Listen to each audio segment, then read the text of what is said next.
Obajo, Obausu, Obajo, Obajo, Yebesa, Obajo, Yebesa, Obajo. Israel hotter than murder, like it's a mango, like it's a bango. Right with them tags, I'm a baba don't talk. Face blue mountain, Kilimanjaro, black and comely Solomon. Unity be the key, oh go. But you, everything about you, pause your step, if you think that you're bad, so trials come, c'est la vie, c'est la vie. C'est la vie, c'est la. On a rainy day, spiritual umbrella. Love your melanin, Nutella. C'est la vie, oh papa. And we continue, oh Jaja, so and we continue, yet to fall in love, oh. Prophesy till we all go home. Love you never, so we gotta hold on. Bless it, so we gotta move on. Know the truth, so we preach Jah. Till then, everybody back. We know the thing too tough. Can't pay, we just come together. Champagne, you just say to your cheek, skin bay. Menegbe Obausu, Obajo, Obausu. Menegbe Obausu, Obajo, Obausu. Obajo, Obajo, Yebesa, Obajo, Yebesa, Obajo. Gotta keep it low. Baba me know what to. Goodbye, let me low. Bad man me know what to. So me watch my company. Say I watch your company. Go watch out that who next the wheel. Don't slip, don't let them get in. Don't let the enemy get close to you.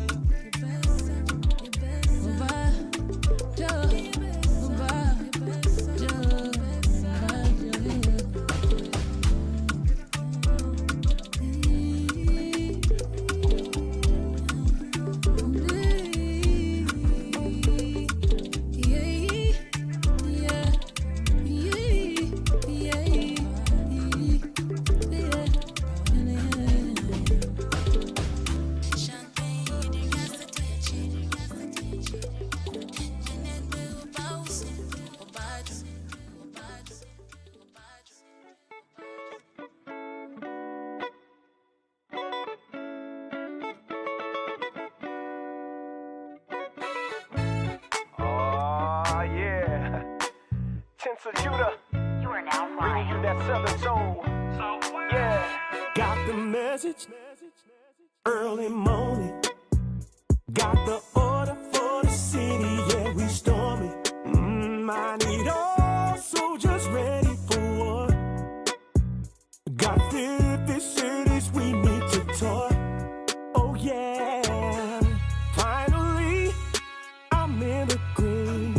I'm bold as a lion, got the heart of a king. We gon' blitz your city's pastors one at a time. Robbing our people, taking offering and tithes. Don't pack your bags and try to run out of town, cause we gon' blitz your city's pastors one at a time. Don't need no room, gon' turn and burn. I shine my boots, my purple earned. Off to the next city, who's all gonna roll with me? Oh yes, I got 50, I got my Bible with me. Finally, I'm in the green. I'm bold as a lion, got the heart of a king. We gon' blitz your city's pastors one at a time.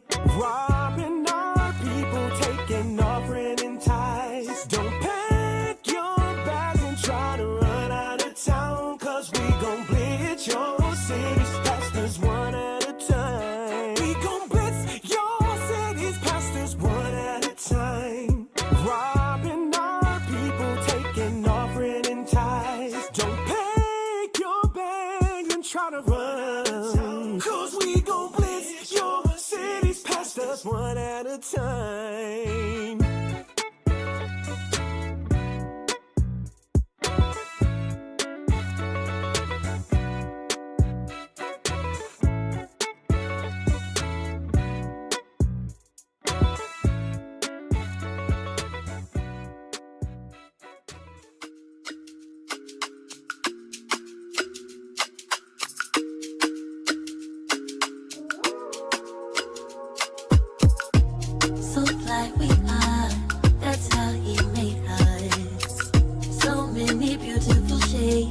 From the dust, he made us to be exceptionally set apart. He made us, he made us. The salt we flavor and our strength never wavers. We make it. Through the toughest of times we make it. Through poverty, gunned out in the streets, we make it. We make it. Don't give up, you know times will get harder. They have no love, they have no love for us. We're despised in their eyes, but just know that you're beautiful, one of a kind. So fly we are, that's how he made us. So many beautiful shades from the dust, he made us to be exceptionally set apart. He made us, he made us, he made us, he made us. When we travel around the world, you see, ain't nobody like Jacob C. From our head to our toes, the skin we're in is glistening. We stand out, we shine bright, can't put out our light, can't put out our light. Don't give up, you know times will get harder. They have no love, they have no love for us. We're despised in their eyes, but just know that you're beautiful, one of a kind. So fly we are, that's how he made us. So many beautiful shades from the dust, he made us to be exceptionally set apart. He made us, he made us, he made us, he made us.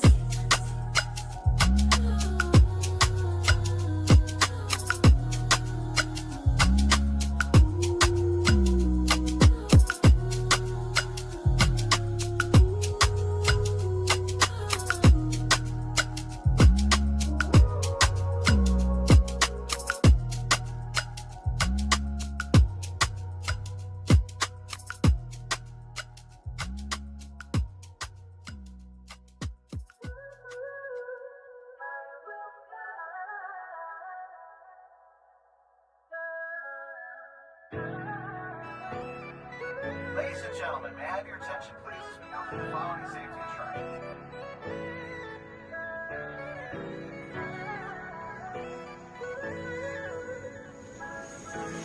You are now flying. I got both my Bibles on me, and I made it past the ESA, even though I fly with that heat. And I made it past baggage claim, spin the block and slide on your street.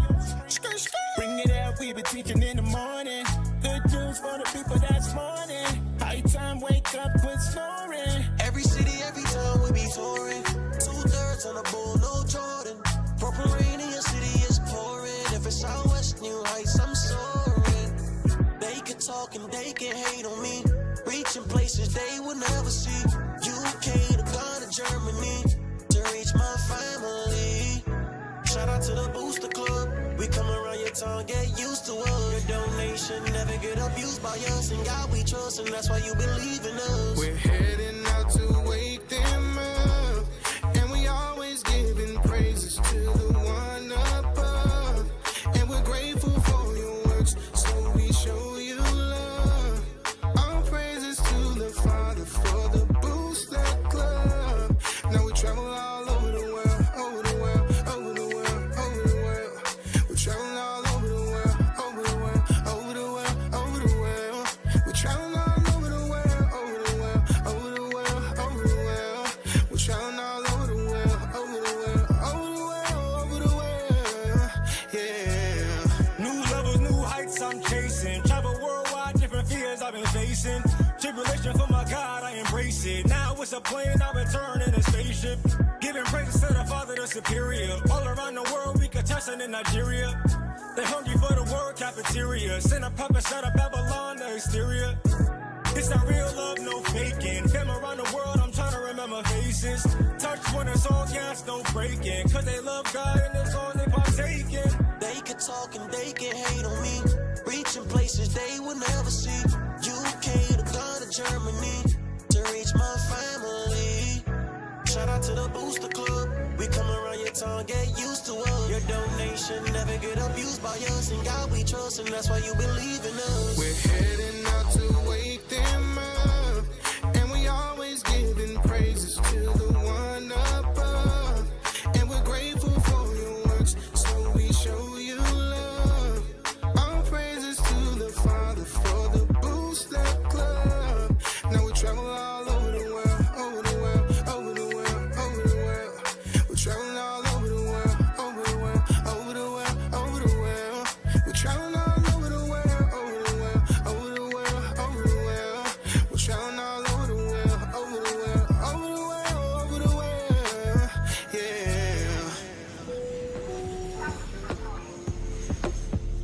I got the power. Come on. And the whole world in my hand. You want this? Power. My hand is one. It's nappy as hell. And that's my power. They hate on my skin. I'm black as hell. And that's my power.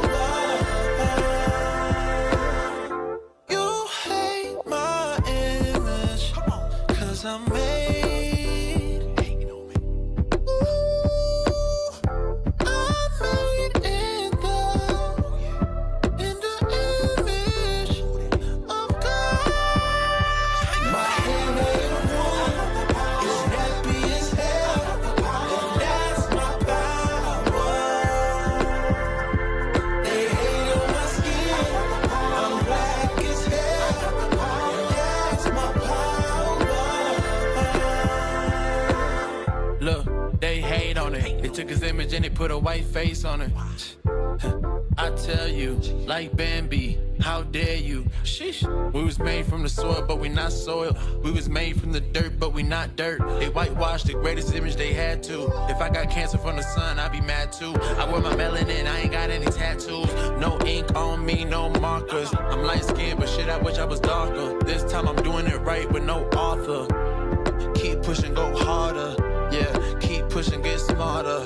Like, I got it. Rest in peace to Mohammed. Rest in peace to your Christian church. That body's filled with embalming. I know that they gon' hate on me, but I'm just speaking Ebonics. Yeah, your church I cannot sit through. Leave me alone. I love myself and my big nose and my nappy ass head that a comb can't get through. My hand ain't one. It's nappy as hell. And that's my power. They hate on my skin. I'm black as hell. And that's my power. Yeah, from even to even, spend holy days away from the heathen. I need a break, I don't need a reason. I need a script, I don't need your grievance. Keep it to yourself, it's better for my health. Leave it on the shelf, ain't hearing nothing else. Tonight and tonight, knowing the price. Pay it off with my life, till it's out with your lights. Do it all for the Christ, and he ain't playing nice. Knew the end from the start. Fix your face like it's art. The sons of a simp, call him Bart. Yeah, you did your best, played your part. But now it's time to cut you to the heart. Flex on occasion. It's the strangest of the salvation. You see it, believe it, amazing.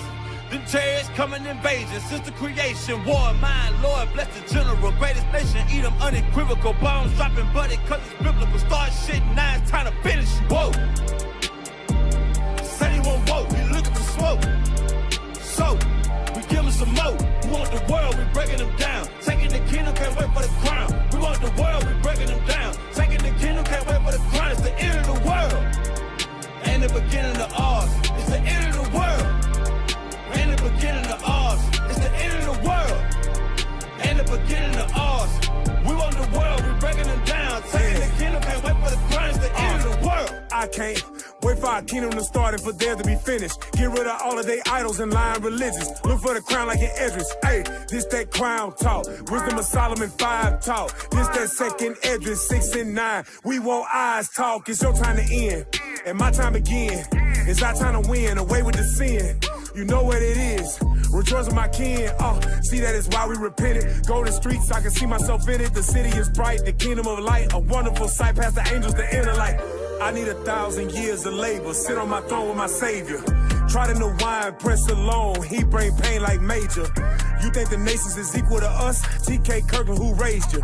Flex on occasion, my God a racist. That's why we moving with patience. It's been a long time coming. I spent my whole life running. Now that I'm 10 toes down and established my faith on 100. Woe to the nations, my king will race them. You know they gotta be punished.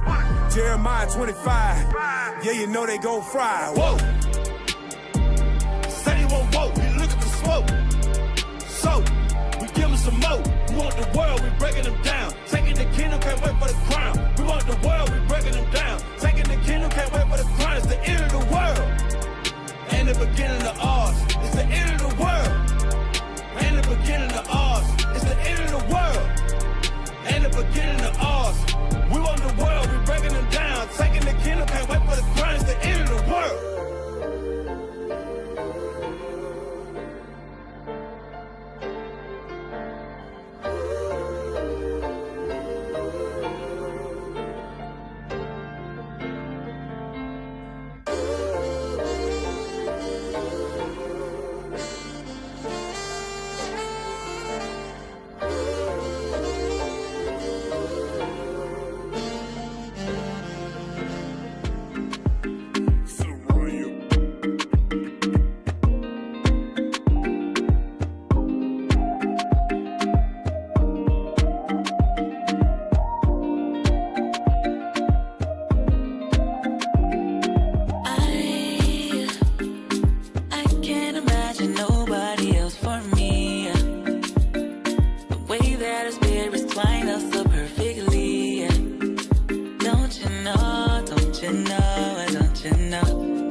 You are now flying. Okay, we pull up in the hood where they say it ain't safe. It's all good, little nigga, we straight. We ain't doing nothing wrong, we just tryna be great. And show them love in our enemies' face. They say it's a marathon, funny cause my guy racist. They hate this, we on the block with the basics. And we ain't talking nothing, just a sword that's a Cambridge. And we don't care about what they say. Everybody put your hands up if you feel good today. Hit the body up like what's good today. Hit me back like y'all really feeling good today.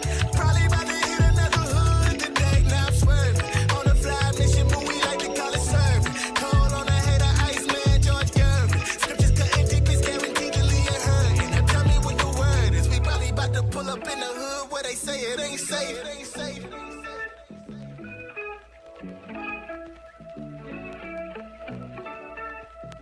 A lot of these niggas be in chairs, they can't stand us. Hearing us march is like an anthem. Yeah, we heal the sick, the lame, we tell them stand up. But some of these niggas is bitter, they bring cancer. Some of these preach for higher, we bring answers. Like karate, we keep growing higher and higher. Stole my treasure to heaven, that's a wire transfer. We in dangerous places, but we still sad. Waiting at home is a high place. Oh, you think you hard with your AK? I got 144K. Fighting over blocks, we don't take you serious. We teach from the Bronx to Nigeria. Filling up my cup till it runs over. Going hard till I go home. Okay, we pull up in the hood where they say it ain't safe. It's all good, little nigga, we straight. We ain't doing nothing wrong, we just tryna be great. And show them love in our enemies' face. They say it's a marathon, funny cause my guy racist. They hate this, we on the block with the basics. And we ain't talking nothing, just a sword that's a Cambridge. And we don't care about what they say. Everybody put your... It's that time again. Yeah. Ya es la hora. You know, power hour. Ponle atención, classes in session. Tune in for an hour, maybe more, that's a blessing. Learn from the captains and the leadership. Flee from religion, cause them churches never teaching shit. Everything you learn for your benefit. Line upon line is a requisite. Never take a deficit, yeah. That mean you take a loss if you stray from the way. You get the understanding if you study every day. Apply what you learn and bless when you pray. There's one interpretation, man, it say what it say. Ya viene el tiempo, entra para el templo. Aprende del maestro con talento. La Biblia es el centro, usando a Israel como instrumento. No te pierdas en doctrina como viento. Estudia y ora y aplica. Tiempo para Dios, ven, hace una cita. Escritura dinamita, morenos y hispanos israelita. Oye cómo explica Israel unido en Cristo para la vida, nunca se divida. Tune in, it's the power hour. Learn your family history, don't be a coward. Yeah. Tune in, it's the power hour. I said learn your family history, don't be a coward. Yeah, history to learn. It's the power hour. The 11th hour. Tune in to your history. You know it ain't history. Power hour. The 11th hour. You gon' let your history. 11th hour. Power hour. Yeah, now you rockin' with the deacon while you waiting on the weekend. From the tribe of Ephraim, but don't call him Puerto Rican. That's a byword, those ain't names, it's God-given. Fighting from oppression to saving all guys, chillin', giving light to the people. Don't let the devil beat you when you have at your disposal all these leaders that can teach you how to fight fornication, eat in moderation, correcting all these marriages and self-examination. All these different topics getting covered plus a lot more. You probably sleeping if you thinking this is not war. All these different topics getting covered plus a lot more. Just tune in and we gon' tell you what to watch for. Yeah, the power hour. You know, it's the power hour. Yeah, the power hour. Yeah. Hey, shalom, shalom. Welcome to the Power Hour Plus. Shalom. You know, in case y'all forgot, I'm Deacon Joshua. That's right. Been a while. Whoa. Been a while. Mic's a little crazy, but hey. Right, yeah, my mic's a little, well, yours a little crazy too. Yeah, it's super crazy. You know, that's because you guys always touching stuff. You got hand problems. Yeah. Something. Who are you? Officer Asher. Right. Good to have you back, Deke. Yeah. All praises, man. You're supposed to be back last week, but you know, things happen, whatever. It happens. Hey, I'm Officer Job in the building. Job. Officer Tobias. AKA my personal You know. For you, D. Yeah, I'm crazy. Oh man, that was funny. Yeah, That was funny. yeah. It was funny because it was true. It was funny because it was true. Okay, I'll take that. I'll take that. I don't know why my what's going on with my thing here? I'm trying to there we go. I'm trying to increase my brightness. My eyes aren't what they used to be. My eyes aren't what they used to be. Yeah, it's been a little minute since I've been on the show. Yeah, man. Been like a month. And then these guys are. I just found out, like driving over here, these guys don't promote the show no more. Damn. Crazy work. So I miss a few weeks and just the whole routine goes to crap. They should be promoting the show anyway. Mm-hmm. Yeah, man. I don't know what's going on. But I'm back. Let's see how I'm feeling. Yeah. Let's see how I'm feeling. Let's see how things go. Lot.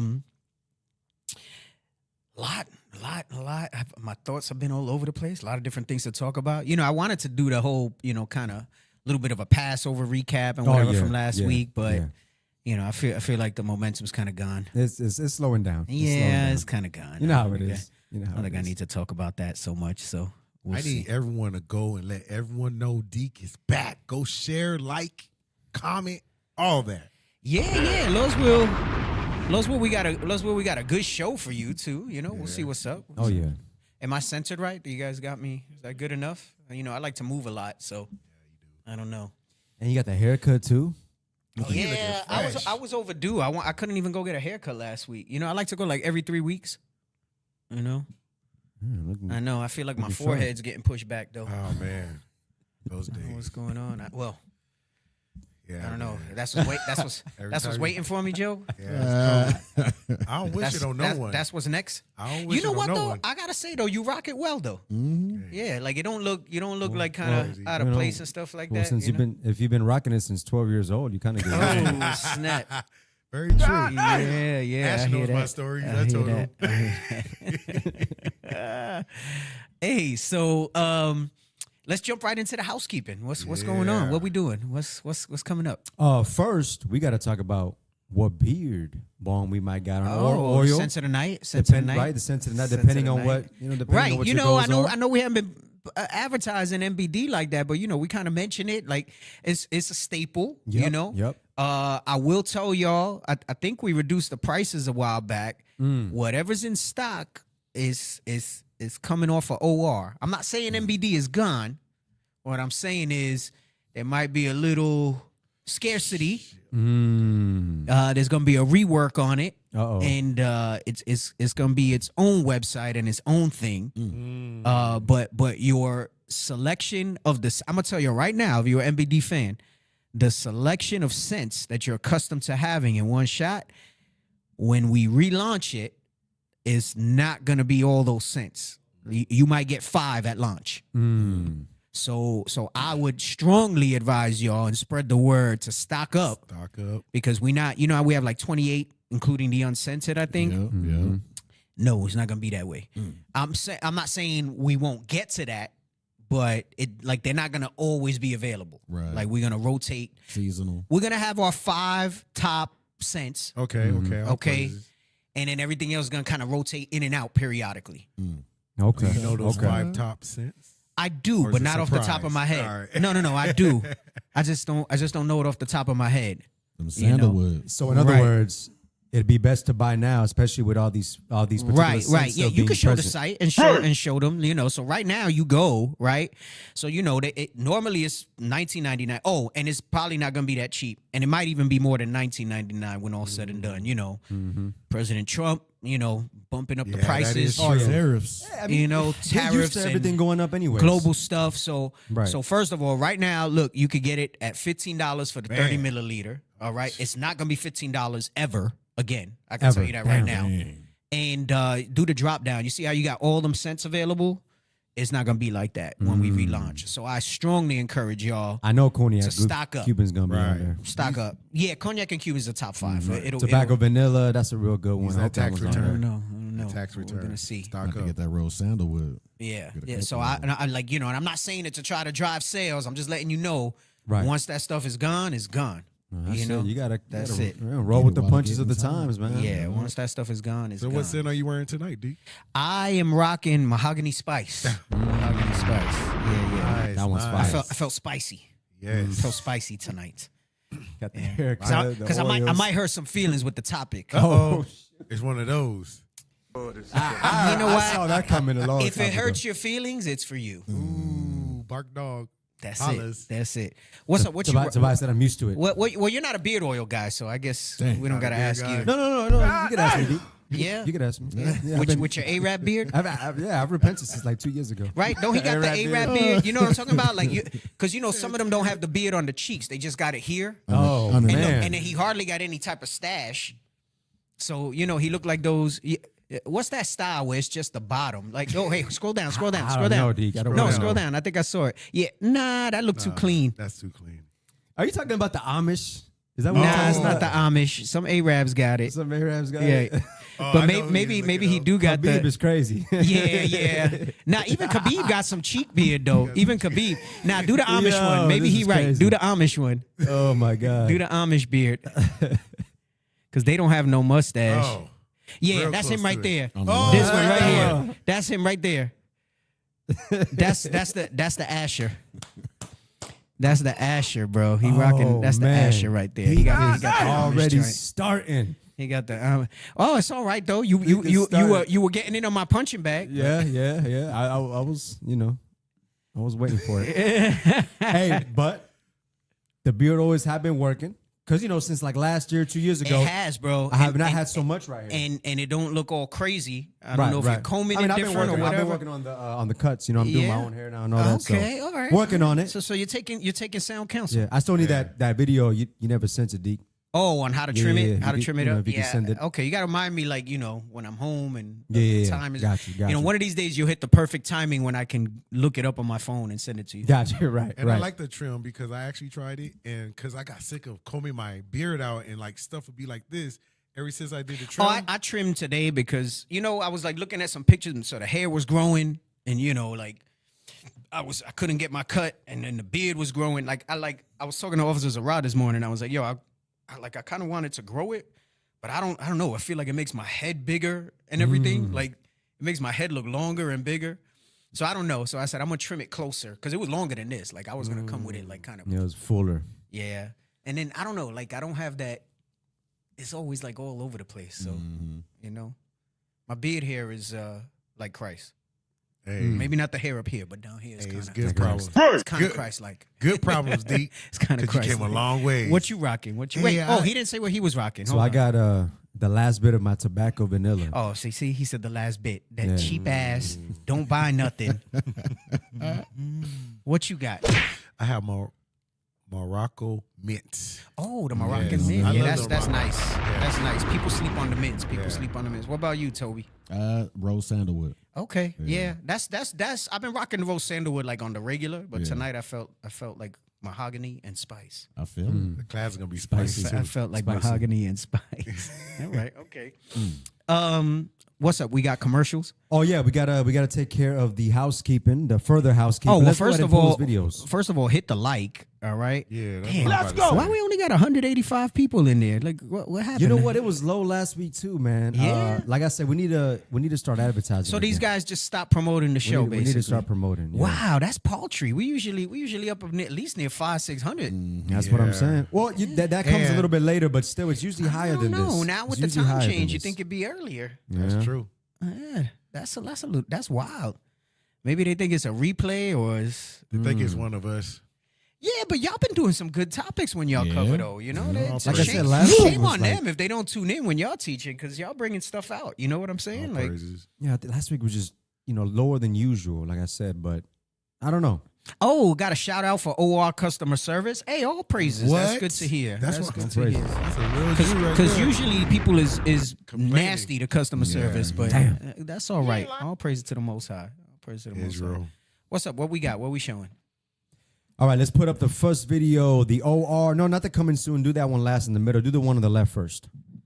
Yes, let's do that one. Oh, it's loading. All right, so while it loads up, I'm going to say this. We got 184 watching. If each of y'all went and just posted the show link right now, you know what I'm saying? We'll get a little traction. Let them know we live, we in the house, That's okay? right, that's Because right. they ain't going to want to miss tonight's topic. I'm telling y'all that right now. Right. Fire. Yeah, baby, we live. Original team. We back, baby. I walk through the valleys of the shadow of death. The prophecy said you gotta pay your debts. Now hold on, can you go back a little bit because it goes kind of quick? I want you to look at the details. I don't want the black and white. Keep going further. Original team. We back, baby. Right here, pause that. So look, I want y'all to just take a look. Look at the embellishments on the buttons. Look at the detail, right? So when you look at the shoulders, look at that detail right there. Yeah, that's genuine sheepskin leather. Sheepskin leather. Right. You got fine point embroidering for the logo and the pockets. Double stitching. Now Job has actually Deacon has also wore the shirt. How does it feel on the inside? How does it feel on the arms? The shirt is quality, Crazy bro. It feels work. really nice. Like it's not cheap, soft, but yet you feel like the weight of the shirt and everything. It's I mean these. Y'all gonna love these, bro. I'm telling y'all gonna love these, right? And this is just the first 3 colors to drop. You know, we got a couple other colors coming after that, and we got some ideas to kind of expand on that whole concept. Right. Come on, look at that. Like right now it's Western, but you know, if you consider the leather Western, but you know, like we got some other stuff coming out with it. Similar to how we do the jackets and stuff like that. So, right. You know, Especially if you like to, dress up and stuff. This would be an excellent addition. And we have for sisters, we have 3 colorways coming out. We have the sisters cut on these style of shirts as well. So interesting. Not these particular colors. We got different colorways and a different color scheme for them, but it's coming. They ain't seen that yet. They ain't seen that yet. Okay, they ain't seen that yet. So Uh-oh. I'm gonna let you know. So you want to do the match thing with the spouse. You know, so we got the sister. Like I'm telling you, once the sisters merch starts dropping, like we got it back to back. What we're trying to do is we don't want to entice y'all, and then y'all got to wait a long time for something else. I like that. So we're trying to keep things rolling, but not inundate y'all because I've been hearing a lot of feedback and people's like, damn man, like y'all making me spend money now. And I'm like, all right, so let's space it out so that people can maximize it. And I'm gonna tell you. It would behoove you that if you like something that you buy it because there's no guarantee that we would restock. Right. Like what we're trying to do is bring you unique type of pieces that stand out. And if you really like something, and I'm not saying it just to jive you, I would buy it. Maybe we'll do a restock because I'm talking about if a size runs out, chances are we're not going to restock it. We're just going to move on to the next design or next colorway. If there's strong enough demand from the people, you give that feedback, then I will consider, hey, that was real fire. Can you run that back? Right. But it's going to be kind of one and done. So it's for the people, by the people, literally. Because it's all about the feedback. It's all about the Right. Yeah. So I know like with the cardigans, some of it was kind of unisex and the sisters could wear it, but we got some exclusive. You know how the woman's cut shirt is, got a little different shape to it and stuff like that. Right. And with the sisters, it's a little different. Y'all gonna like it. It's gonna stand out. I think y'all gonna love praises. it. Like I said, there's a lot of things that's either being produced right now, and we're just waiting for the right season to release them. I even got some stuff that I'm already sitting on at the warehouse that I just haven't released because it's out of season. I'm gonna drop it when it's in season. Right. And we got a lot of concept stuff in sampling for y'all. So, and I'm not just trying to put something out there like I'll get a sample, and if I don't like the material weight or whatever, even something minor with the stitching, I'm throwing it back and just waiting to make sure that the stuff comes back. But that's how involved you are behind the clothing. You're not just pushing it out just because it's clothing. Right. You get quality stuff. Right. We're trying to show you the distinction of the brand, right? It's royalty. And, so anything we push, we don't just want to push it for the sake of having, look, there's merchandise and it's an Israelite business. We want to have somewhat unique pieces for you. Whether that's fabric, whether that's the details in something that we do, like, so like, we're getting into some other stuff. I don't want to say too much because then people like to copy. So, I'm not gonna mention that. Yeah. So, and you know what's heavy, Deke? You mentioning original royalty. The spirit behind the clothing is that much more important, right? So the detail and the amount of time and effort that is taking place behind the scenes, that lets you know about the spirit behind the clothing. It's not just stuff we just pushing out. There's spirit behind it. you were privy to some of that yesterday. Right. Like, you know, Right. I met with one of my vendors, right? He came out here to meet me. Like, that's the type of relationships I've built with the vendors that we have. Right. Where a very kind of personalized relationship, personal touch. He flew all the way out here from overseas just to show me how important my business is to him. Right. And to come out and review everything face to face with me that we got in the pipeline. So, you know, Asher sat in on that because I get feedback from different brothers and sisters and things like that. And you know, he came out and he saw some of that. So what he's talking about is he sees the level of attention we give to the product and how we're doing stuff. And even this particular vendor that I deal with, because we work with a few, he's always looking to kind of improve things. So like I might get a sample and he'll send me something better in final production, like as far as material, quality and things like that. And, you know, good stuff. I'm telling you, we got a lot of good stuff coming. Keep an eye out. Pre-orders by the end of summer pre-orders within the next month or so for the new Passover colors too. You told him, D. Yes. I'm letting y'all know because we changing up the colors and we're changing up the garments. It's fire. And like I said, with the sourcing with the fabrics, like we want stuff that feels nice on your skin, that you feel good with and stuff like that. So, you know, it's more than just let me throw something out. Like there's a lot of thought that goes into it. And I personally review every sample to make sure that there's certain, you know, things going on with it and stuff like that. Hey, I'm seeing I saw some feedback customer service wise. Reach out to customer service. You sort of shout out to them. Any concerns you got, something you want to get replaced, you got a question, just email or text customer service, right? It's on the website, both information, and they can dialogue with you, and you know, whether it's a problem, whether it's a compliment, whether it's something you want to do, they'll take care of you. All right. Correct. No, the shirts don't fit smaller like the tribe shirts. They're gonna be generally true to size. What we're trying to do is let you know the height and weight of the model. So, you know, just kind of, you'll see those details on the website. Whenever possible, we're putting size charts up as well. But at the very least, we're also going to start putting height, weight of the model and what size they're wearing, so you can get an idea as well. All right, when you're going through it. Correct me if I'm wrong, Deke. This shirt right here that's on the screen, it's probably not up there now. It comes with fringes. Is that correct? Yes. So that's another thing. We're moving, right, because that's our identity, right?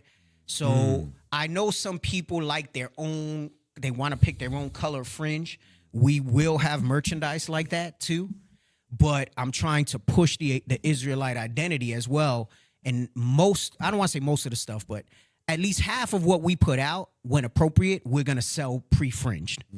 So it might not be the color you want, and that's your prerogative if you want to take it off and, you know, put something on there. Right. But we pick it with intention, like to complement the color scheme and things like that. And I know everybody has some people really like bullion. You know, we're pushing a lot of the suede type fringes, you know, that kind of that Gadite look and things like that. But, you know, it's brand identity and identity of Israelite too that we're putting out with all that stuff. Yep. So praises. Yes, we have a new sisters garment in development too. So slight modification, but you know, obviously it'll be purple and gold, but it's interesting that you asked. We have something coming with that. Yeah, if you want ideas, send them to customer service. They'll pass them along to the team, and you know, we'll look into it. So if you got ideas of something you want to see from us, go ahead and reach out. Or you can reach out to us on Instagram, all right? You know, we'll put it up. Do we have it up? Can we put up the Instas? We got a couple more things to show you, too. Right. Do we have the QR codes for our Insta? Was that part of it? That should always be part of the housekeeping when we advertise, too. 10-4. If not, can we look for it maybe from when they do the Sabbath announcements? All right? And you can show the next commercial right now. Come on. The woman sizes, yep. Yeah, I feel you about the bullion. I'm kind of a little over it. Yeah, Me too. Yeah. Yeah, I'm kind of a little over it. Some people I feel like that's like there's more than bullion fringe. You know what I'm saying? So you're right. So we're gonna start doing some things in brush, and we're gonna restock on variety of fringes too, so that you can. I finally found some good sourcing with some good pricing, so I can offer you the fringes for less than what we've typically charged for them. Oh, praise. So some things are gonna go up price wise, but other things we're gonna bring down. So like the fringes and stuff like that, right? Yeah. So we're gonna make that available for you. Jesus. All right, go ahead. Sisters will say, hey, be dope if we had this or if we had that. And all those things are considered. Humble and kind. These are the qualities. Right. So yeah, we got the woman's maxi standard, the royal maxi standard, meaning sisters know the different types of dresses. It's a maxi length dress. All right. So that's coming really soon. That's gonna come in young girls sizes. We got like junior misses, I guess it's called, and we got the women's sizes to match. So if you want to do some mother-daughter action, and again, premium quality, even though that looks like, kind of loungewear, it's kind of premium loungewear. Right. That you could have, soft kind of material and stuff like that. So that's going to come out pretty soon as well. What else we got? And I hope y'all found that QR code so that people could go and hit the Instagram and the Facebook up. Like I said, if you go to the national announcements group from last Sabbath, there should be a QR. Hey, so check it out. I know everybody has been feeling our signature jackets. Fire. The LM Royal Heritage. LM stands for Lacroix Mata. That's Captain Lacroix Mata out of Philly camp, all right, Northeast. Brother years ago, had a vision for this. He used to make these individually for the leadership. Back in the day, we're talking about in the old school. Right. And he came back and, these jackets have been in development for a long time. And we were just trying to figure out a way to put, a nice touch on it for y'all. So, yes, we have Sisters LM Royal Heritage jackets coming. We have 3 colors coming out for the sisters in a sister's fit on the jacket, all right? Daughters of Sarah logo, so you could represent. And, you got a little his and hers action coming on. So we did the men's is gonna drop in the black and purple, and we got black, and it's more of like a lavender, lighter purple for the sisters to complement, and 2 more colors coming. So that's coming very soon as well. Keep an eye out for all of that also. So like I said, once the sisters merch starts dropping, we're gonna take care of you sisters on some of this stuff, so you can have some unique pieces for your wardrobe. All right, let's go. Original Royalty, Instagram. Oh, this was your solution? There was no QR? Should I get on Ruvain then? Is that what we're saying? QR is really where it's at for a lot of people, but it's all right. Check us out at Original Royalty 12, all right? At Original Royalty 12. You can hit us on Instagram and Facebook, all right? And you can contact us through the Instagram, or, preferably the quickest way is always going to be through the customer service or text. Whether you got feedback, suggestions, things you want to talk about, we got that. All right. I found the QR code. Okay. Since they didn't. So all right. They're gonna throw it up. They're gonna throw it up. Look at Job. Damn. I'm telling you, I don't wear cardigans, but that's a fire photo right there. I'm like, yo. I like them. She said she about to drop off her wallet at OR. Sister Myra. Right. Hey, so hit that QR code, all right? Hit that QR code. We'll put out what's coming. You'll kind of see some stuff that's going on. We got clips about the history of OR. And you can also hit us with mess. And if you want to collab with us, you want to show off your fit, how you did it. You know what I'm saying? Because everybody going to accessorize it the way they want. Check it out. Hey, I was just talking to Officer Eliakim from Kansas City. You know him, right? Yeah. And he said the blue cardigan is his favorite right now. Yeah. The blue cardigan. I think fire. One of the other things I'm trying to do is I want to put things out front that maybe people didn't think that they would ever look for or rock. Facts. And then show you how you could do different things with it, right? So I like the way you did your fit with the cardigan, right? I threw up a picture, how I rocked it, right? And it's funny, that was like AI inspiration where I had it with the khaki jeans and the white T-shirt, you know, and I had the white old school Reebok classics, and Clean. it was clean, you know. That's what I love about the cardigans. Like you could throw them over a T-shirt, and it just changes the whole outfit. You know what I'm saying? Like it dresses it up in its own way. So you know. Yeah, but those jackets will remain a staple, but they're gonna be kind of rotated in or out with different things. So we got different stuff coming in, different ways we're gonna present it to you.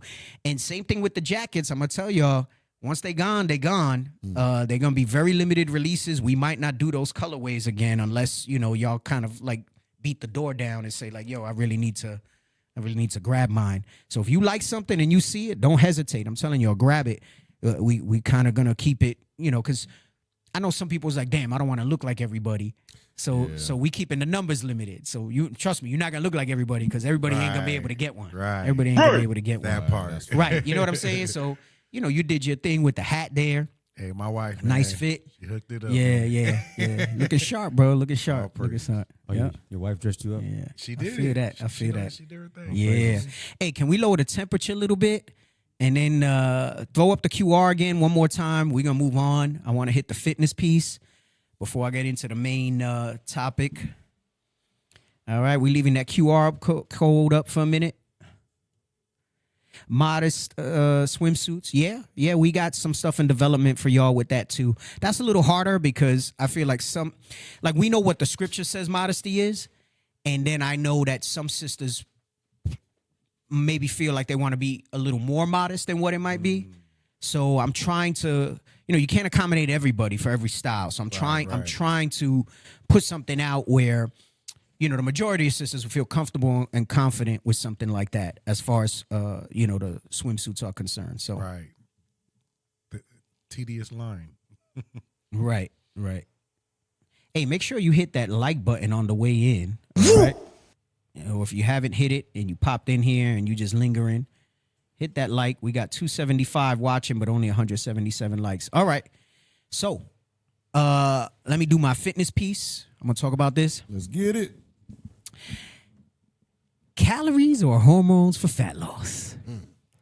Because and it's funny because this thing that I'm going to go over with fitness is going to go into it touches on the mindset, right? And what the royal mind is.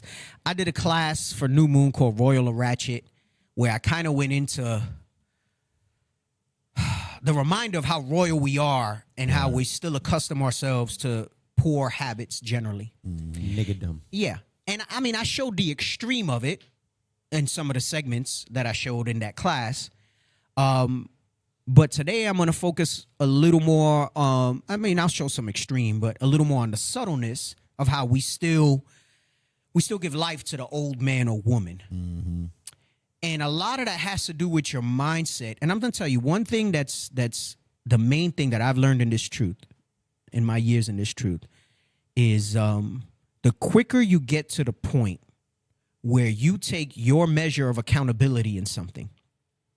And when I say your measure, sometimes it's 100% you, right? Because it doesn't involve someone else. It's just you and how you move.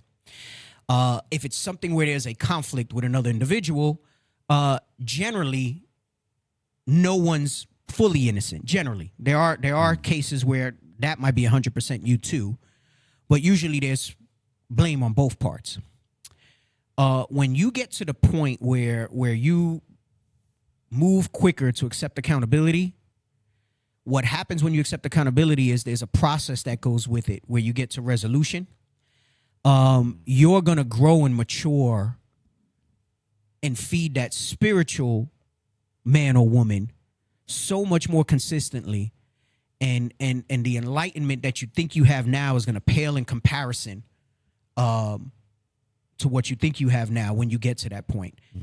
And what my aim today is, and this ties into the fitness thing and the mindset, is I'm going to focus on some technical things. A lot of people love psychology and psychiatry from the perspective of we love to talk about things like therapy and counseling.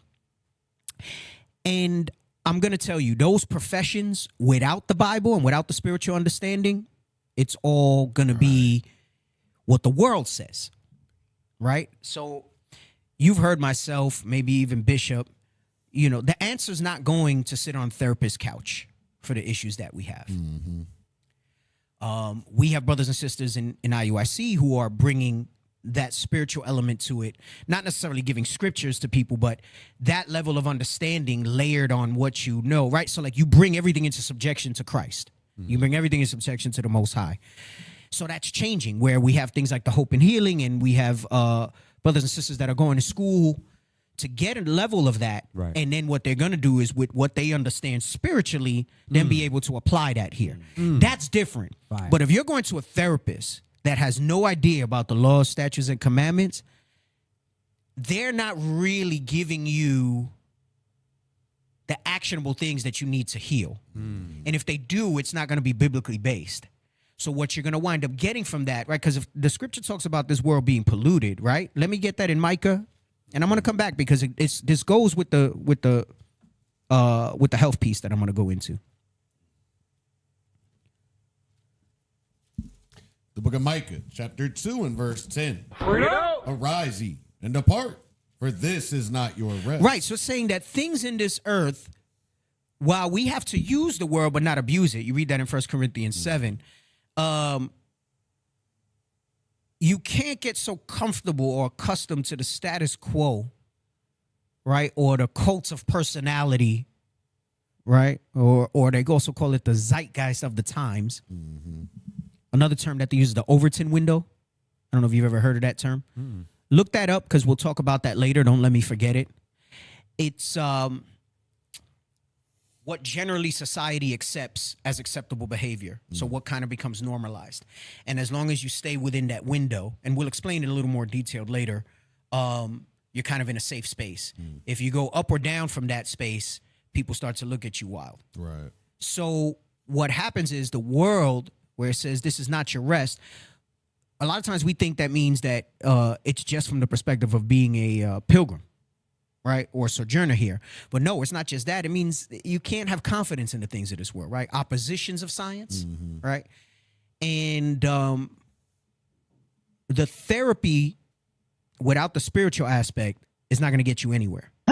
All that therapy lets you do is kind of talk about your trauma, but it doesn't really give you actionable things about your trauma. Not in a meaningful way that's going to be nourishing to your spirit.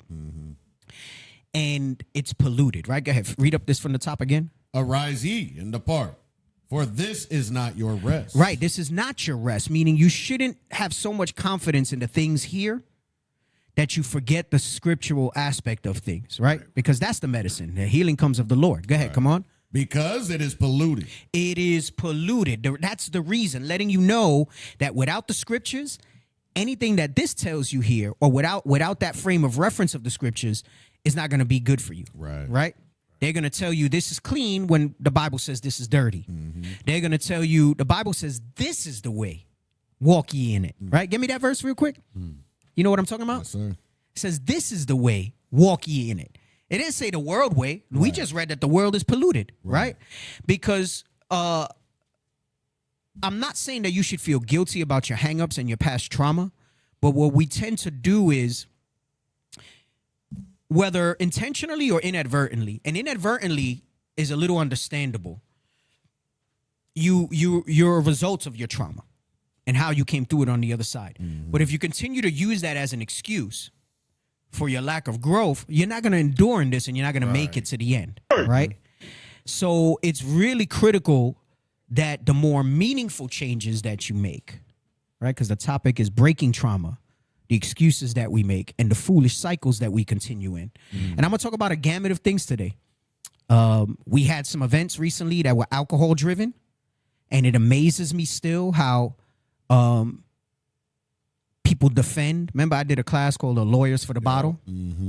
People defend their alcoholic tendencies and behaviors, right?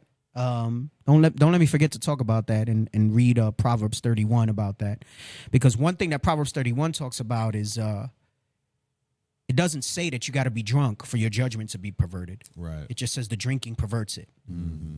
And we'll talk about that because I felt strongly about it when I did the classes, and I still feel strongly about it because I see the posture that people have in defending that behavior. Well, I wasn't drunk. Nobody was drunk. I didn't drink to that point. Not talking about drunk. We're just talking about drinking in general. Right. And it's not a sin, but you got to admit that it alters the state of mind. Right. That's why you do it. Affects decision. You can't say that it don't. Right. You do it Because it does. because you like that it alters your mind enough to escape. It's the social lubricant. But I digress. I'll get to that point. Read this. The book of Isaiah, chapter 30 and verse 21. This world is polluted, and if you try to fix yourself, and I'm not saying exclusively by this world, because that as long as you could bring in subjection to the scriptures are good. Like with the health stuff, I've shown you, right? I've gone over and over. I've given you the verses. I've given you the foundations for those things, right? That's fine. That's good. That's well and good. But within the constraints of the dietary laws, right? Science. I'm a big science person. I love to break things down and look at things analytically. I've always been. And I've said it many times. Science makes me believe in God more, not less, because I bring it into subjection to the scriptures, right? It doesn't replace God for me. I see how what we call science today, God kind of had his hand around, but he wasn't using what scientific terms, right? That we use today. Right. Much like with these things with therapy and things like that. And I say that because I feel like it's just everybody's doling out that type of advice online these days. And I feel like whatever confirmation bias you can find, you're going to find it. Oh, yeah. Like you're going to find your influencer or your person that's confirming your bias. It's those itching ears. Right. And what my goal today is not just to get on y'all, but I want to show you how you identify these things and identify these behaviors in you so that you could do them less, right? Because the scripture says offend less, right? Because I know it's not going to be like a light switch on and off. It goes back to what I said about accountability. And accountability needs to be, remember, the sooner you can get to the point where accepting accountability for your measure of things in anything, you're going to become more proficient in your walk. And things are going to resonate with you more, and then wisdom will abound. Okay, so now I said this world is polluted. It's not your rest. A lot of times we think about that from that we're trying to set up our heaven here. That's one part of it. The other part is that you can't put so much stock in things that are here. The Bible tells us this is the way. Come on, read. And thine ears shall hear a word behind thee, saying, This is the way, walk ye in it. This is the way, walk ye in it. This is the way, walk ye in it. And you got to remember that it wasn't just identity the first time you heard this truth. We were talking about how you have to change. And you can't let that stop. The changing is not one time. It's day to day. It's day to day. Is there more in that verse? Yes, sir. Uh-huh. When ye turn to the right hand and when ye turn to the left. When you turn to the right, when you turn to the, meaning as you live your life, right, the way that you're going to live it in this place, right? That's what it means by to the right or to the left, meaning wherever you are, whatever you do, this is what you have to walk in. This is what you have to walk in, all right? Thank you for clearing up I don't know why the hell people even bother to pop in with their nonsense. Like, I'm not even going to give that credence anymore because that's like so 15 years ago with that nonsense. That's a white supremacist. That's like Clayton. That's Clayton Bigsby. Crazy word. Like anybody who come in here talking like that, that's Clayton. You know who Clayton Bigsby is? No. That's the Dave Chappelle character. Yeah, okay, all right. He the Black Klansman, Yep. right? Damn. I'm not gonna deal with that. That's the new name for them. I'm not gonna deal with the Clayton Bigsbys. Just kick them out and block them. All right. You got to be a subscribe because in order for them to comment, that means you subscribe. So thank you for the subscribe. Yeah. Appreciate you. All right. Yeah, you can put Clayton Bigsby up. That's the Clayton Bigsbys when they come in here with that nonsense. Bruh. I got too many years. I got too many experience. Right. I got too much confirmation that the Lord is working with me. Like you really think that I be a heathen with the way the Lord is working with me? Right. Come on, man. Get out of here. Yeah. Clayton Bigsby ass. Anyway. Let's go into the health piece, which goes into the mental thing, right? There's a defensive posture sometimes when we bring things out. One of the main things I'm going to talk about today is the excuses that we make for the behavior that we persist in. And I'm going to show you spiritually how you have to move past that. But I'm also going to use the terms that you're accustomed to worldly to know what those are, right? I'm going to name some. I'm going to show you what they are so you can realize what you're doing, because I'm going to show you the characteristics of those things, because I think it's not always done intentionally. Sometimes we do it unawares, and it's a mechanism. And that's why I say accountability and awareness has to be part of your process all the time. And we all fall short of it a little bit, but the quicker you catch yourself and you be like, wait a second, I'm back. Right? Yep. So it can manifest in deflection. It can manifest in confirmation bias, defensiveness. I have a whole list that I'm going to go through, and we'll talk about it. One of them is when it comes to weight loss. You'll hear people say, well, my hormones. My hormones. Right. So I'm going to give you the proper assessment on how hormones affect fat loss, because they do. But they don't affect the laws of thermodynamics. Right? Still got to be consistent with calories to deal with this, right? All right, let's read this. Come on. Calories or hormones for fat loss? The answer isn't as simple as the internet makes it sound. Come on. Some people say calories are everything. Right. Others say calories don't matter. Only hormones do.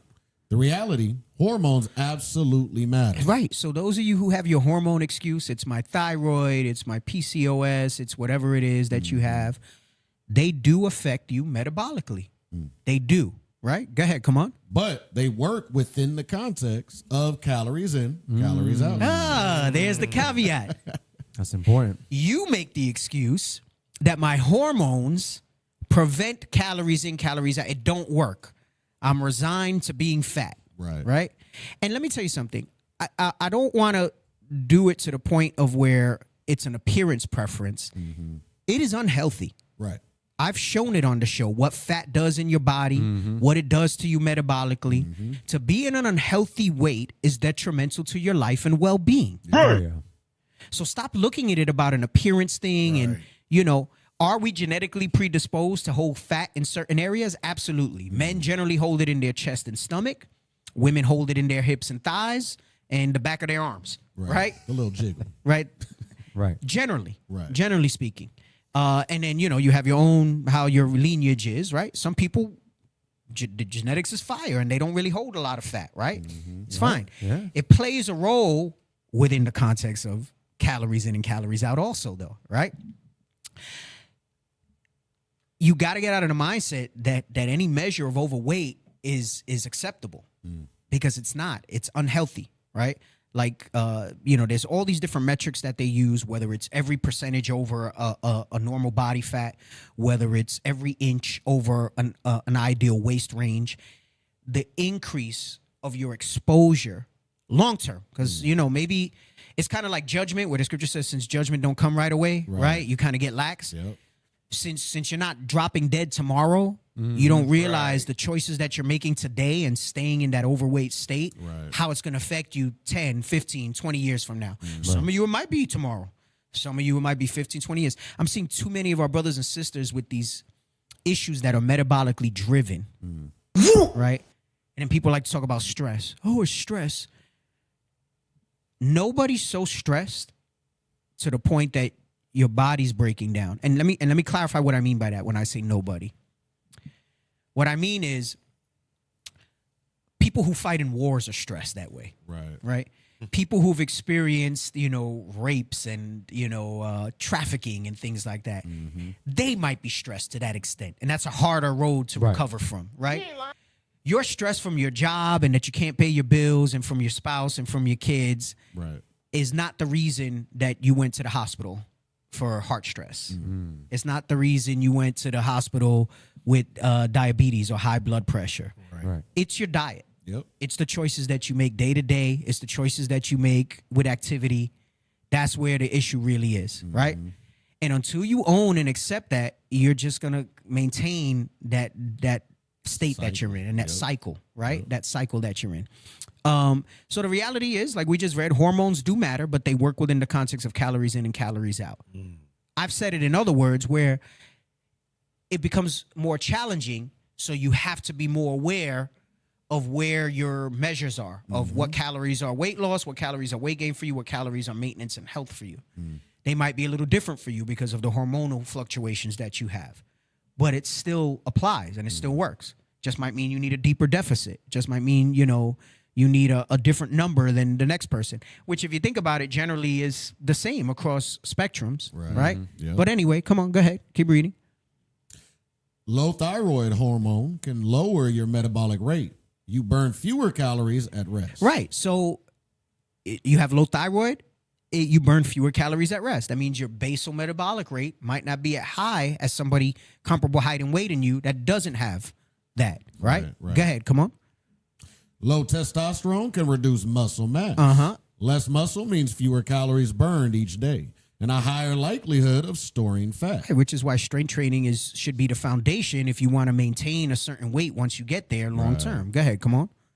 High adrenaline can increase hunger, so you end up eating more without noticing. Come on.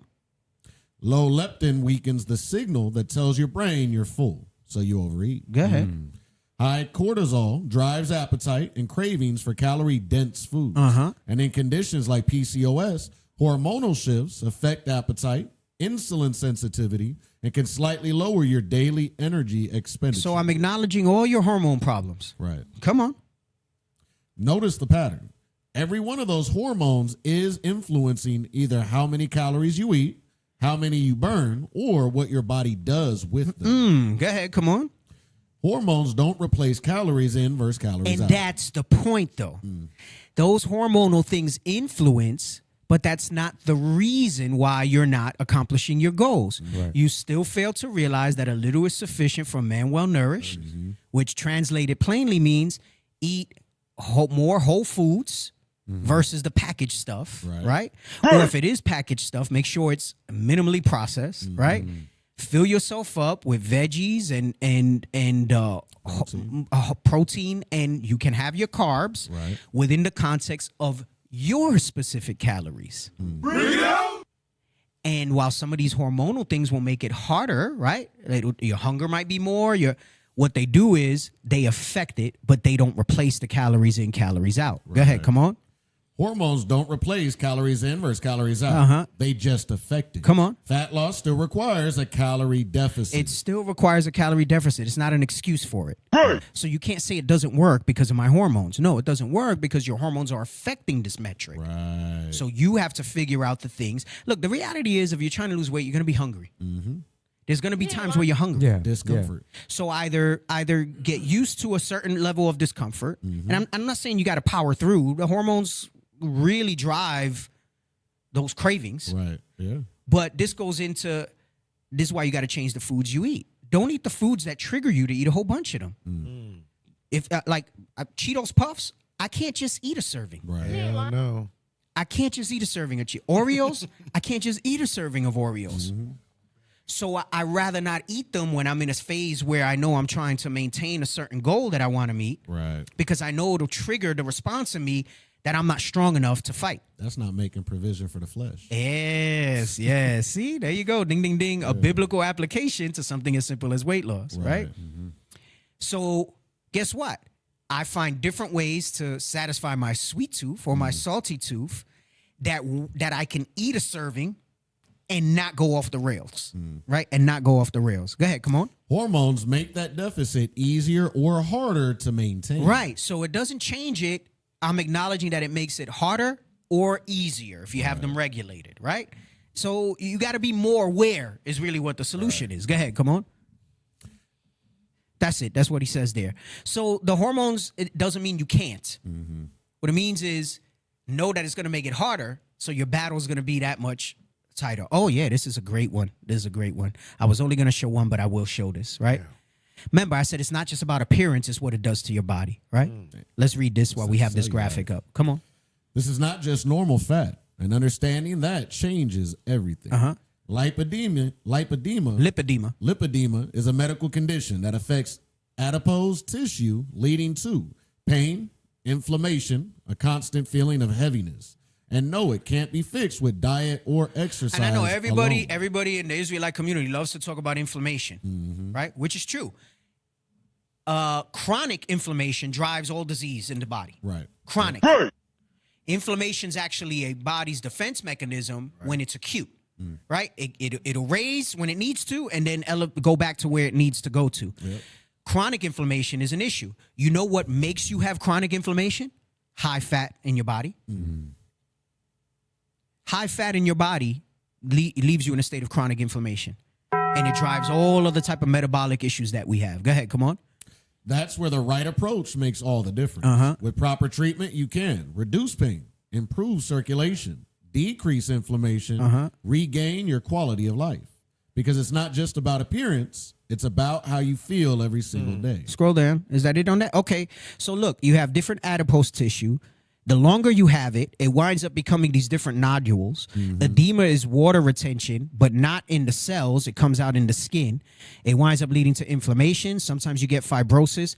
This is a longer term worst case scenario. And I'm going to tell you something. You know why I like this graphic? Because there's some brothers and sisters that your body shape is like this. Right. And you think you're thick and it's sexy and it's desirable. And while it might, for some people, have an appearance to you that's appealing, it's not a healthy state to be in long term. The longer you stay with excess body fat, you wind up with conditions like lipedema. And once you get to the point where you have lipedema, you need medicinal help. Diet and exercise by itself is not going to fix it. So that's when you need interventions and things like that, right? So in no, and I can go on and on. In no way, shape, or form is fat. See, this other visual here has fat, but it's within the measure that's healthy enough for the body. Proportionate. Right. Yeah. But some of you wind up, you know, like if I just put skin over that, some of you be like, oh, that's me. I'm big boned. I'm whatever it is, or this and that. No, those were all coping words that were told to you so that, you know, you wound up feeling better about yourself mentally. But then you're not feeling better about yourself when you have all these low energy, fatigue, constant sleepiness, no drive to get through the day, mental fog. Man. To what profit? What were you going to say? No, I was just thinking, Deke, if I could read this for you. Thinking about all this stuff you're bringing out. And in Ephesians 5, I know it's going into marriage, but there's one thing that he makes mention of in regards to a righteous man. This is Ephesians 5 and verse 29. It says, for no man ever yet hated his own flesh, but nourisheth and cherisheth, even as the Lord the church. I see what you're saying, and it's good. Go ahead, give your explanation. You're right. It's talking about marriage, but that same principle applies to anything else that you do. Yes, sir. So I was thinking, just based on the stuff that's coming out, and how even though you may have some hormonal issues, whether they benefit or whether they're a deficit, or not deficit, but they're a slowdown in regards to losing weight, a righteous man, a righteous woman is going to understand their body and work in the confines of how their body functions. So if they have the thyroid problem, all right, my metabolism metabolic rate. The metabolic rate. I don't know. My words is jacked up today. That's low, so that means I gotta do some more cardio. I gotta do some more workout. So there's different things that you must do based off you understanding your body because you want to nourish it and cherish it. And that's the same way you're gonna deal with your wife, right? But just, you know, going back to what you bringing out, all these things are important because we have to understand our flesh. Yes, Ciroc, health and good estate, that goes into that. Like, so that, I think that's a perfect precept to what you're bringing out there in that regard because you're looking at it solely from the appearance perspective, which does say a lot about you as an individual, right? Like this is why we have the health standards within the body, especially for the men that go out and teach, because how can you go out there and tell people that you can change your life from the lusts that drive you, and then it's obviously you lust for food, and you're there trying to tell them, look, you can change your life, but you haven't changed yours to that point. And I'm not saying you got to look like a bodybuilder or a Greek Adonis, but look respectable and presentable. Yeah. You know, like some of you don't even like you've adjusted even your dress to conceal, because so you know you're shamed by it. Right. So what you do is like for example, the brothers that always wear jackets or hoodies. Damn. In Arizona. You seen them in Arizona. What's that scripture where Christ was like, you trying to hide your sin? But now that I removed it, there's no cloak? No, so like you'll be like, yo, why are you always wearing a jacket? Why are you always wearing a hoodie? Or you wear 2 sizes bigger because you don't like the way the shape of your body is. Right? And I'm not saying you're wearing it immodestly, because men could be immodest too, right? You're not wearing it immodestly to show off. But, you know, it's like, no, that's extreme. But, you know, sometimes it's subtle, and you're like, you wonder why you're dressed that way or why you're always, you know, covered that way. It's because you feel a way about how your appearance is. So don't try to say that it's not important to you. And then if your appearance is like that, then the rest of you is not long term going to be healthy. It restricts the organs. It presses on different things. It's inflammatory the longer you stay in that state. Like it's not good. Breathing's probably slowed down at night when you sleep. And then it drives all types of things. And then you wonder why you have high blood pressure. You wonder why you have high cholesterol. You wonder why you have type 2 diabetes or you're insulin resistant. Yeah. You know, it doesn't make sense. It doesn't make sense. Y'all want to talk a little bit before I get into the main topic? I'm going to step off for a sec. You gonna bring this out, Deke, at all? Or No, you gonna I save that? wasn't going to, but if you want to. No, Go ahead. no. That's All right. you. Go That's ahead. you. That's you. I was joking. You got something? So this is real deep what Dick is bringing out, because as I'm sitting over here and thinking, I'm like, can we go back to the slide that he was talking about? Yes. One thing about our people, we're very visual people. He ain't lying. And seeing this is kind of an eye opener. Get that one scripture that you posed. A man is what you think is. So are you? I think it's Proverbs. You want Proverbs? Proverbs. As a man thinketh. Yes. Okay. So I want to tie into what Deke is bringing out to this scripture real quick, and to lamb back off of what Officer Asher brought out too. The book of Proverbs, chapter 23 and verse 7. For as he thinketh in his heart, so is he. The only way you're gonna make a difference in your life is if you want to do it. What happened was, through slavery and bondage and captivity, we learned the ways of the heathen. Right. Which, the generational curse that happened over, where we came out the womb eating big meals as a little kid. You see little kids walking around here looking like they're their parents, little midgets walking around here. Right. Why? Because this was a condition that was pushed through slavery. Hey. You know what I'm saying? And you know, just based on what you're saying, that reminds me of that scripture that Deke brought out in Micah 2:10 about this place being polluted. Right. Because here in America, it's all about delicacy. It's all about indulgence. So that mindset to indulge, to look at everything with delicacy, the food, the excess and all that, the wine, the alcohol, that's all a part of our nature now. That's how we think. That's how we maneuver. That's why everybody looks like that picture on the right side with the big leg. And more importantly, officer, go back to the scripture, read it again. For as he thinketh in his heart, so is he.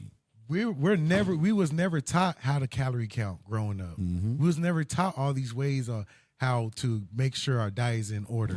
So that's why we have a mindset to go that route. Yep. But now that we're in these scriptures and we got the understanding, we can read now. Right. If you are willing to follow wise man, you can rethink, like Esdras talk about. Yeah, renewing your mind, so you can now have that mindset to be that person that you're supposed to really be. Right. Hey, also, Joe, you know what's funny? I was thinking back in the ancient times, right? They didn't have the scales, or they had certain scales, but they probably weren't, calorie counting and doing this and that back then. Right. But just them applying the simple law of a little is sufficient, they were able to still perform in good function as far as their body's concerned, just by following that one rule. And they didn't have no drive-throughs. They didn't have what? Right. They had to go hunt. They had to go, Most of the food play. they ate was Whole Foods. And that's a good video if you want to play before Deke gets back on. No. I want to move on. Don't play no more videos. Read the one about health and good estate, because it goes with what you said about no one hate their own flesh, right? The book of Sirach, chapter 30 and verse 15. Because, part of the defense mechanism is people talk about their appearance and, I like the way I look. And, you feel like sexy about your fat distribution, right? And that's fine. That's good if you feel positive about yourself, but it's not healthy. Right. And even if you don't have strong issues right now, I mean, most of you ain't checking yourselves out that way anyway. Facts. And even if you don't have strong issues right now, you don't realize the state that you're leaving yourself in. Right? Like high cholesterol, what's the issue with that? It's pro-inflammatory. Yep. So now you have years and years of high cholesterol that you never fix. And then you wonder where later in life, why your arteries don't work, why your blood don't flow right, why you are catching your wind upon your bed just from getting up. Right. You know what I'm saying? Yeah. Maybe it sometimes it affects your sleep. You might have sleep apnea and not even know it. And why am I always tired? Maybe you're not sleeping as good as you think you are. Like there's so much that could be going on. And it's like, why would you Why would you disrespect your body, your temple? Right? It says the body is your temple. Everybody loves to talk about the body's my temple. It's a loner. Right. Like, why would you, why would you abuse yourself? I mean, it's almost the same as like if you were taking drugs or smoking or something like that. Why would you abuse yourself that way? But except you're doing it with food and bad habits. Go ahead, read this. The book of Sirach, chapter 30, verse 15. Health and good estate of body are above all gold, and a strong body above infinite wealth. Right. So it says health and good estate. Like, why are you going to live this way and then be all jacked up? Like, it don't make sense. Right. It don't make sense. All right. I want to move on.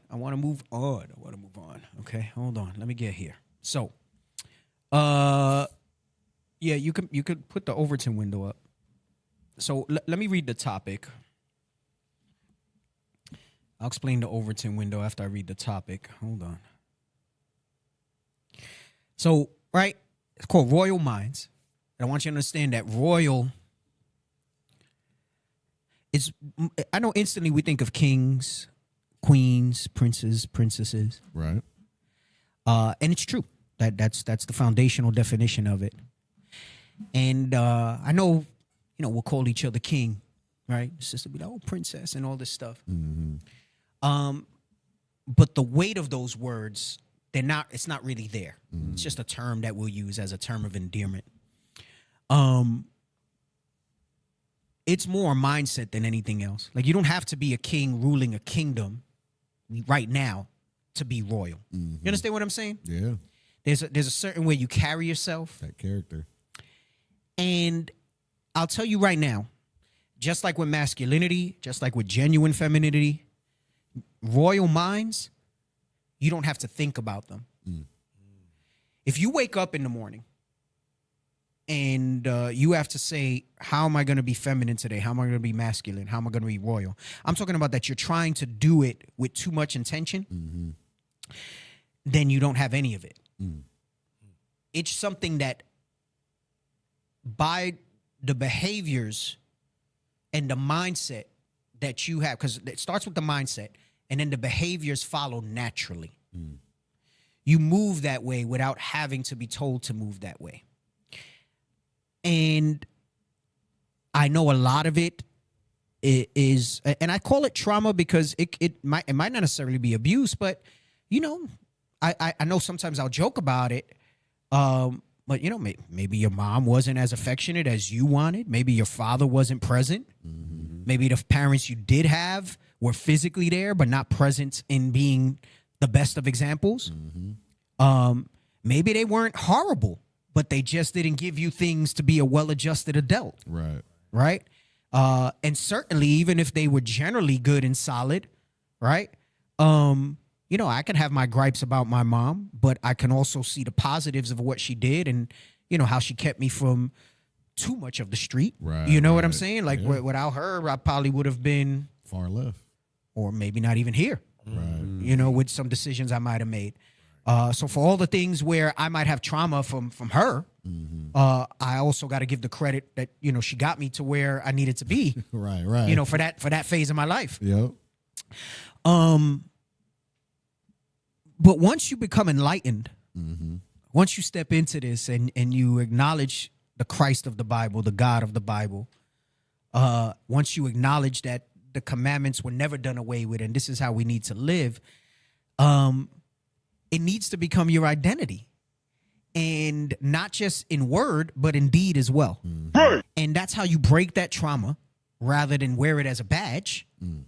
The excuses that we tell ourselves for the behavior that we maintain. So, on one hand, we'll complain about something. And then, most people generally, like I know as men, like I've said this before, like, sometimes I got to ask my wife, like, you want me to just listen or you want solutions, right? Because, and generally that's how men are. But sometimes even women, right, they're solution driven, right? So they're going to, try to give you a solution. And then generally how we'll tend to respond if you're not in a royal mind or well adjusted is with excuses. Right? That's right. Right. Like you've seen yourself in right. Yep. You've experienced it because you've either told somebody advice or you might have been the one making the excuse. And it happens so subtly You know, and you're like, well, wait a second, you know, like, no, you know. So you start to justify your poor behaviors. Right. Right? They're like a warm blanket to you. And then we have foolish cycles that we continue in. So like you identify that something's damaging to you, but then you keep doing it. Right. And then a lot of times they'll come together. So you have the foolish cycle because of something that happened in your past that traumatized you. And the foolish cycle then is pointed out to you, and then you'll make an excuse for the behavior so that you can basically just continue to maintain it. Right. Right. So it creates this effect. So what's interesting though is that nobody's gonna tell you they want to keep doing something, right? Like, you know, like so for example, let's say you're overweight. They won't tell you I'm tired of being fat and I'm tired of it. Rarely, right? They'll acknowledge maybe that they're overweight, but then they tell you all the reasons why they can't lose weight. Yep. Yep. Or all the reasons why they're overweight, but never a solution in the mix. And then you present a solution and they'll tell you all the reasons why that solution won't work, right? So most people want relief, but they don't want the reconstruction that it takes to get that relief. Right. Right? And they don't want to put the effort for it. They want healing, but they don't want rewiring that it takes in your mind so that healing happens and then stays. And the Bible doesn't teach behavior modification only. It teaches transformation, right? Let's get that in Romans 12:2. Romans 12:2. The book of Romans, chapter 12 and verse 2. And be not conformed to this world. It says don't. So this goes with what we read in Micah, where it says this is not your rest. What it's really saying is don't be conformed to this world. It says it will destroy you with a sore destruction. It's polluted. Don't be conformed to this world. And many of us still, in some measure, are conformed to this world when we use those excuses, right? I'll give you, and the reason I'm talking about therapeutic terms is because we'll use terms to identify, or a lot of times we self-diagnose, like Israel loves to self-diagnose. You'll use terms to identify a behavior or something that you're dealing with, and then you don't go beyond that, right? And like I said, remember, therapy in and of itself, without the scriptures behind it, is generally a broken concept, right? Because it's conformed to this world. So how can you go to a therapist? That's why I love what we're doing, where some of us that are believers are trying to do their own type of therapy and counseling program. What we call it, counseling. They're trying to do their own counseling programs because counseling is different than what they call therapy. I mean, look, and I apologize to anybody that might be in that profession. I pray that you're finding a way to institute what you learn in the scriptures to bring it in, because I do believe you can pair the identifying of the problem, because that's really what therapy will do, right? Like a professional will assess and identify. Yep. And but those problems have a name biblically because there's a spirit behind them. But then what do you do to drive somebody to change it? That's why you'll see in movies like The Joke, like somebody is having a breakthrough and then they're like, oh, our time is up. Like that's a running joke. Like when you see somebody sitting on a therapist's couch, because basically that's what therapy amounts to for most people. It's like, well, wait a second, I'm having a moment here. And it's like, oh, my time is up. Oh, we'll talk about it more next week. Right? So that's what I mean, where it's like you want relief, but not the reconstruction. Most people like to tell their sad stories, but not work on how to evolve from their sad stories. That's heavy. Right? Because there's something, what's the term they use? Cathartic. Right? Look up the definition of cathartic, because a lot of people don't. It kind of means healing, basically. But look up cathartic. Yes. Not everybody understands that word, so let me not, thank you. Catharsis. Yeah, I hate when they do that. Purgative. The purging of emotions or relieving of emotional tension. Right. So what's cathartic, this is why people love therapy. Right. What's cathartic feels like a release, right? I'm going to say my piece, right? And you have somebody who says the piece without offering anything. Most of the time, they just listen and write notes, and then they'll ask questions. So it feels soothing.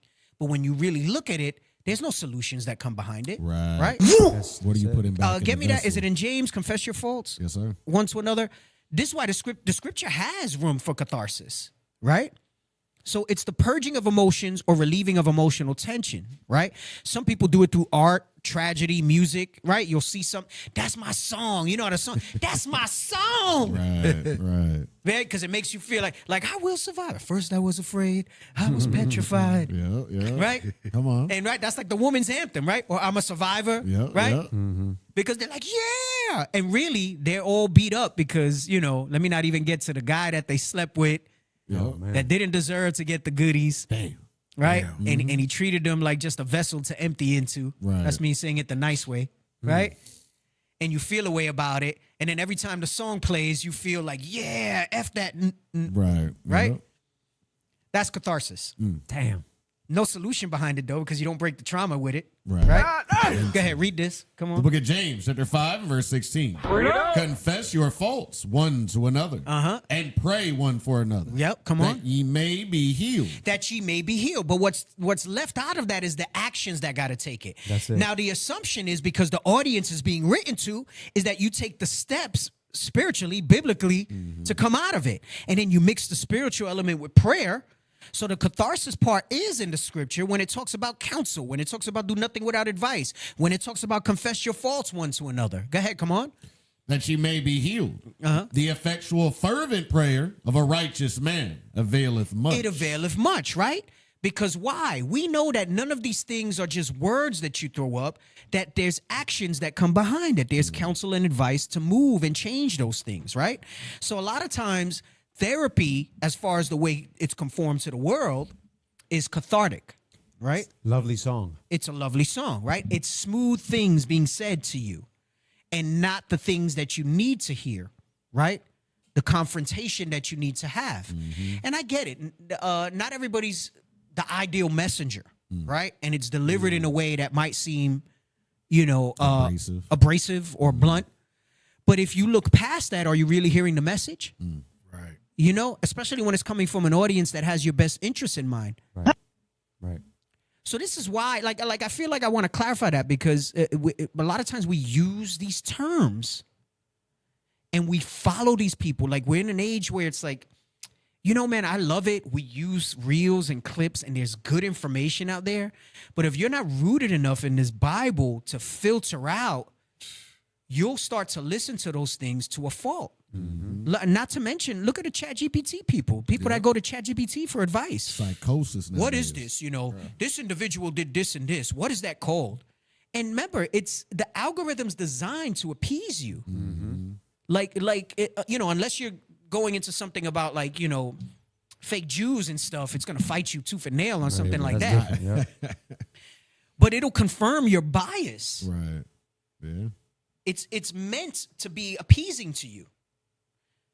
So likewise, so is what you see out there and what you find. So you'll find something that goes and you're like, yeah, it feels like that. But catharsis is not the same thing as healing.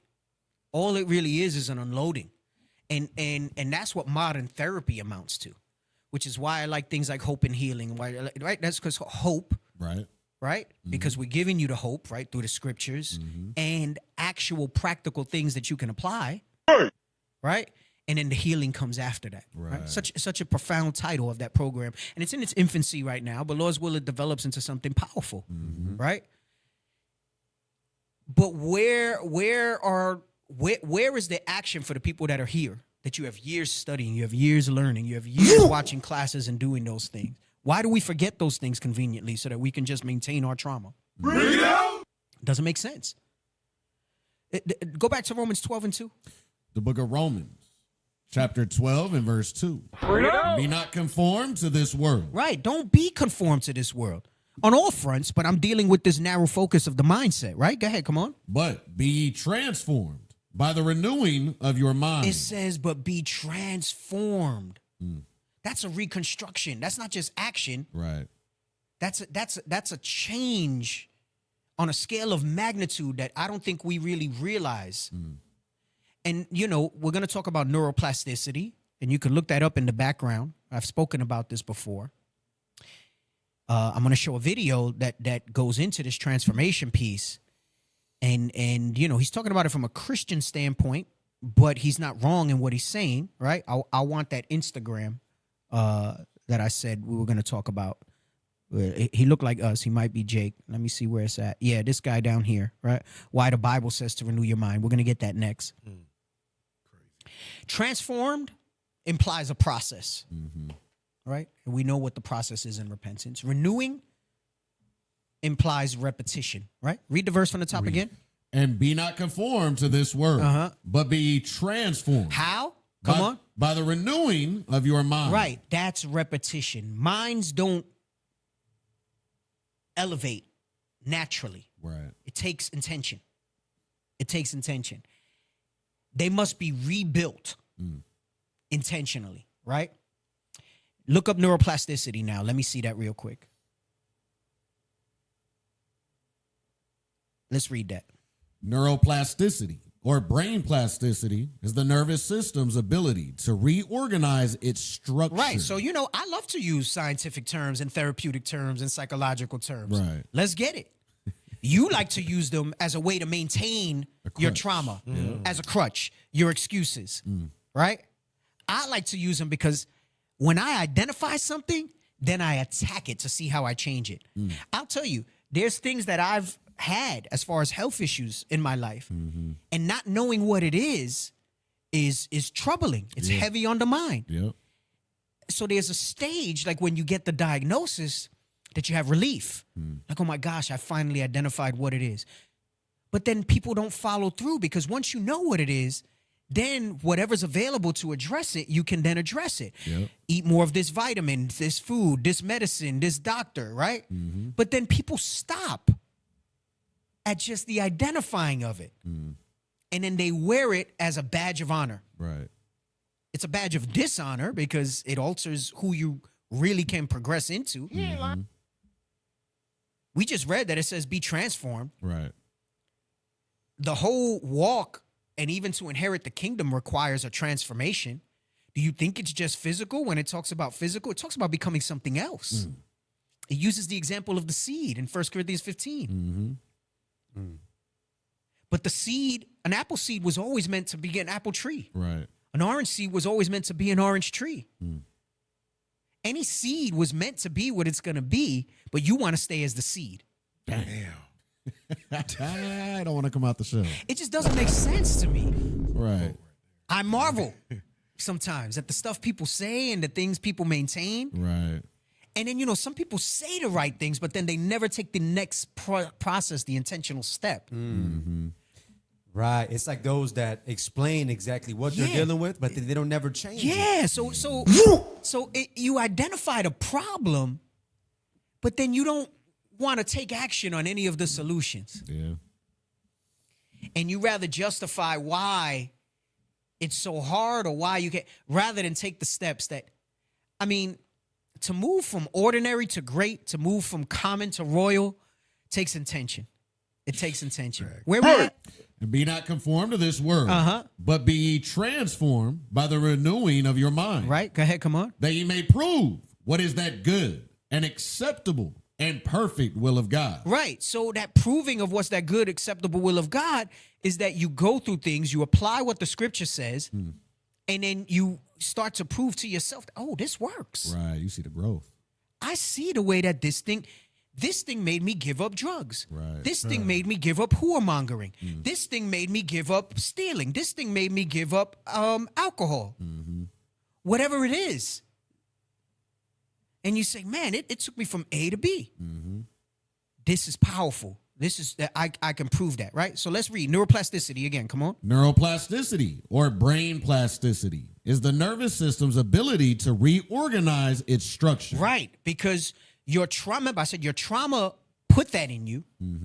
It then creates the foolish cycles, and the foolish cycles reinforce the trauma and reinforces the ungodly behavior, because a lot of times we just look at godly behavior from the lens of sin and not sin. But if God says that all this and the ministry of the apostles for the perfecting of ourselves, right? Do you think it's just applying certain laws? Do you think transformation means that you can maintain the same person that you were? I'm not the same man that the roots of who I am was always there, because that's what the seed was meant to be. Right. So I'm not going to say that I'm an entirely different person, but I'll tell you that I'm an entirely different spirit than I once was. But the seeds of it was always there, but it took the right cultivation so that that transformation can happen. And guess what? The transformation is not one and done for me. I'm going to go into how it's day by day, right? It's day by day. I transform every day. Right. I renew my mind every day. Right. I renew my mind every time something comes against it that conflicts with what God says I need to be doing and how to be. And then that thing carries over into the mightiness that's demanded of me, the responsibility, the conviction, the devotion.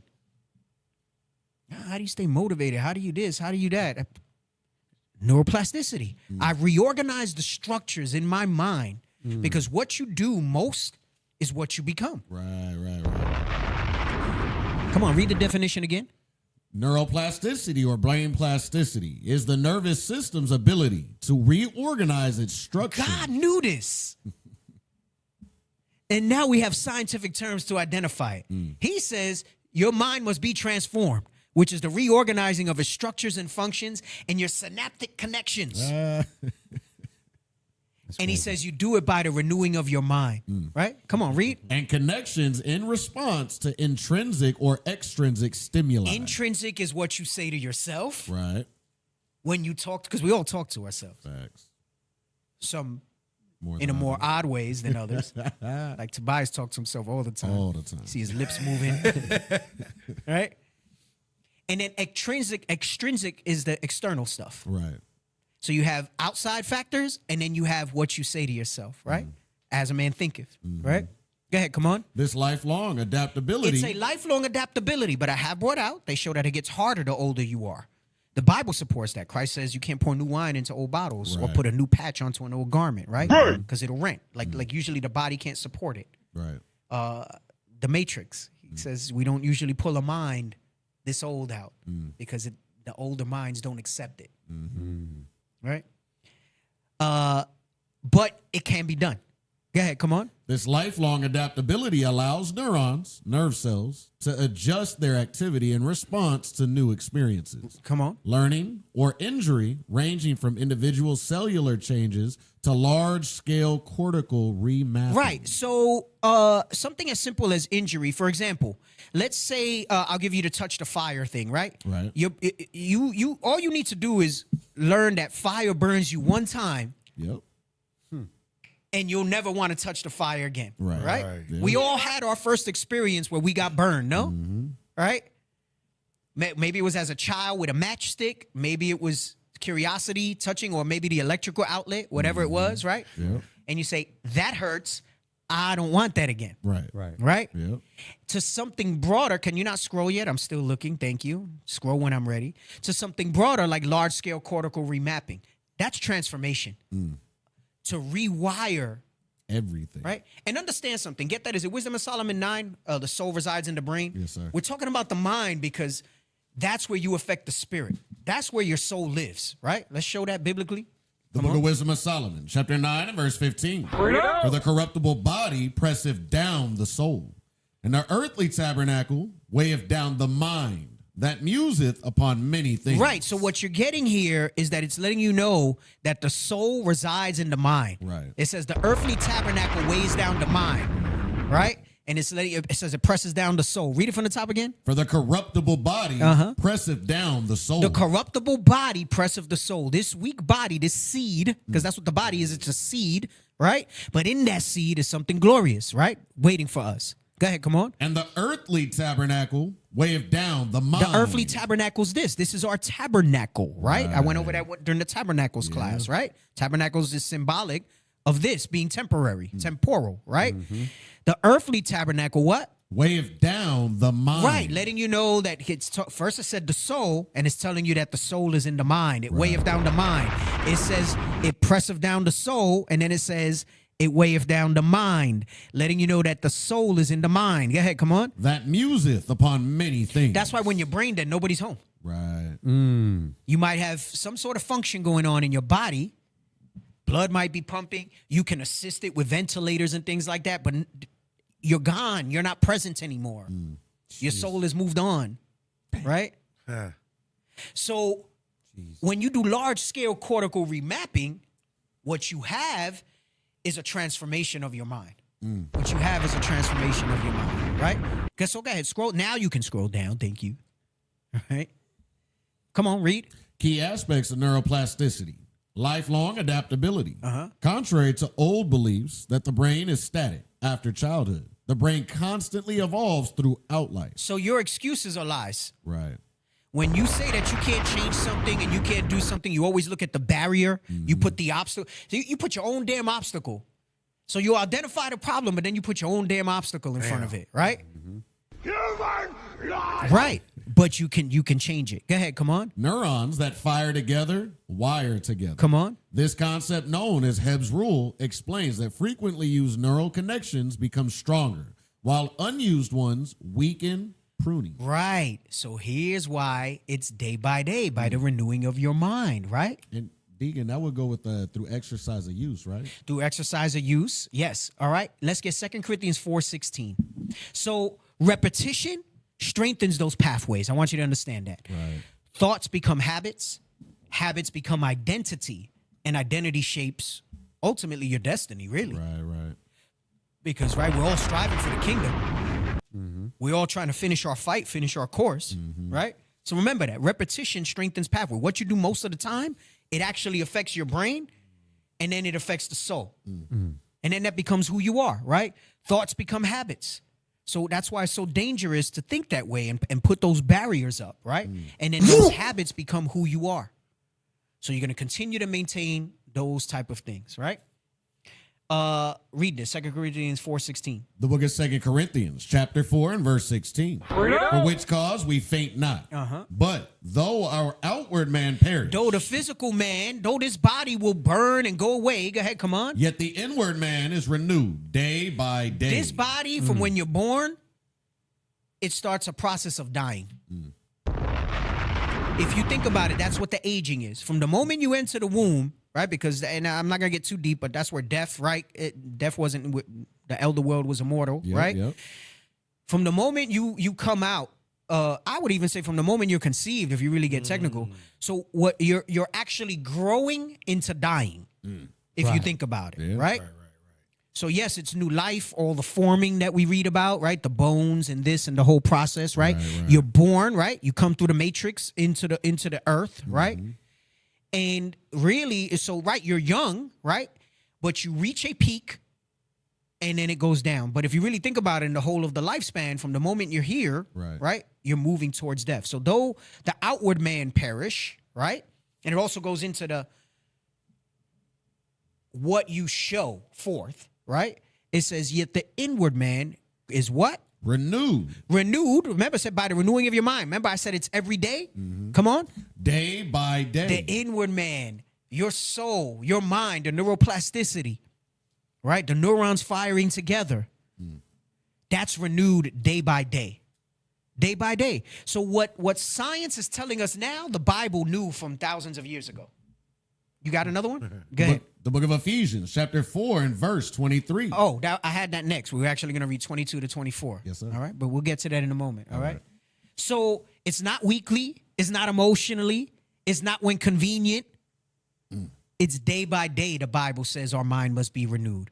So when you read Romans 12:2, it says by the renewing of your mind. It doesn't say day by day. I told you it says day by day. Now we have the supporting verse that tells you it's day by day. Right. The inward man is renewed day by day. And then for you scientific people, it's spiritual, because a lot of you, like, I don't understand why you're here if it's not to improve yourself. Facts. It's so frustrating to me to see people in the same broken patterns. People I care about. You know, we got a brother that stumbled back into bad habits again recently. And, you know, I got to be honest, I'm a little bit of an impasse of what we're going to do to help him. And you posted a clip. I don't even remember saying it, but you posted a clip today where I said something in the class where I said, we can give you all this. We can give you answers. We can show you how to self-identify. But we can't do the work for you. I think I gave the example of if I want my shoulders or my chest or my biceps to be bigger, right? I can't lift the weights for you and then you're chest is gonna get more muscular. Right. Your biceps or your shoulders are gonna get more muscular. I can show you the program. I can tell you what to eat, how to rest. I can show you how to do certain exercises. But until you lift up your burden and do something with it, nothing will change. I can't do the work for you. That's why it's so funny to me when people talk about brotherhood and stuff. I don't know if I have time to get into that now, but like you won't do the work that you got to do for yourself. Right. But you want to talk about how other brothers react to you. Like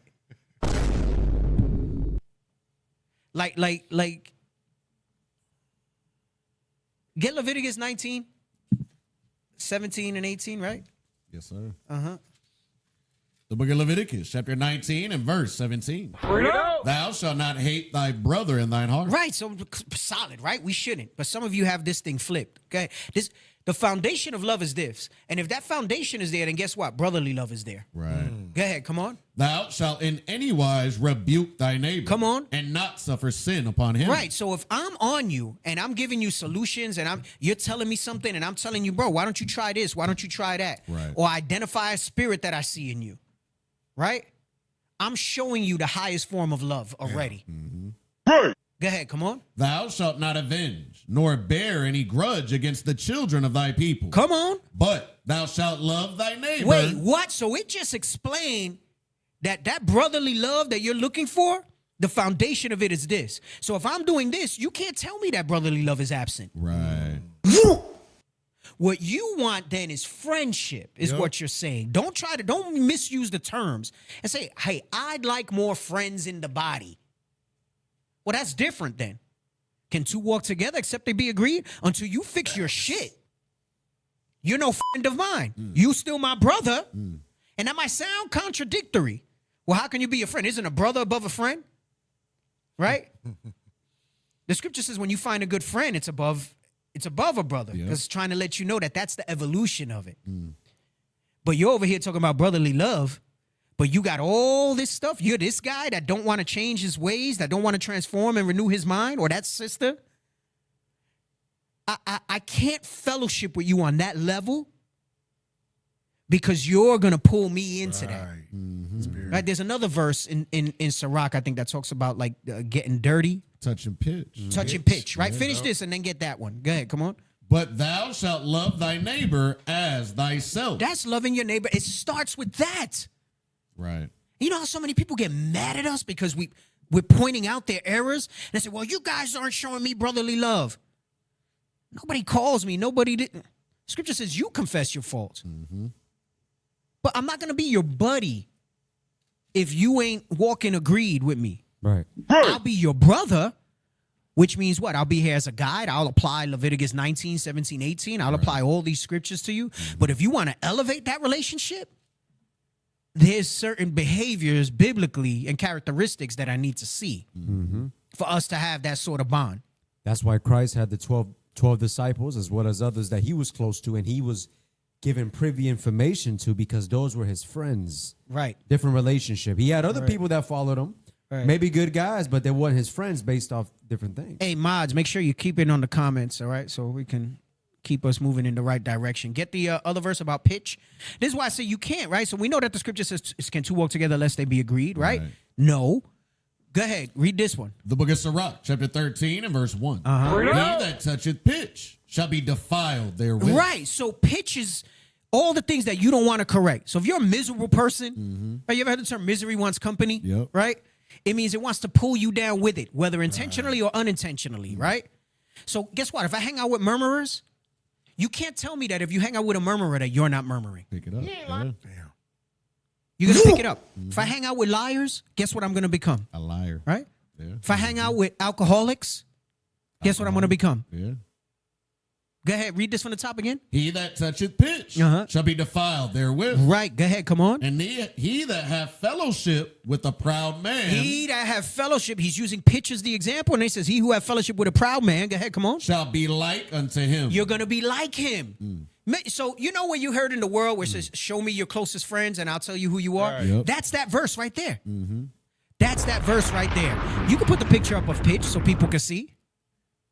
So it's not a small thing who you associate. I'll take it a step further.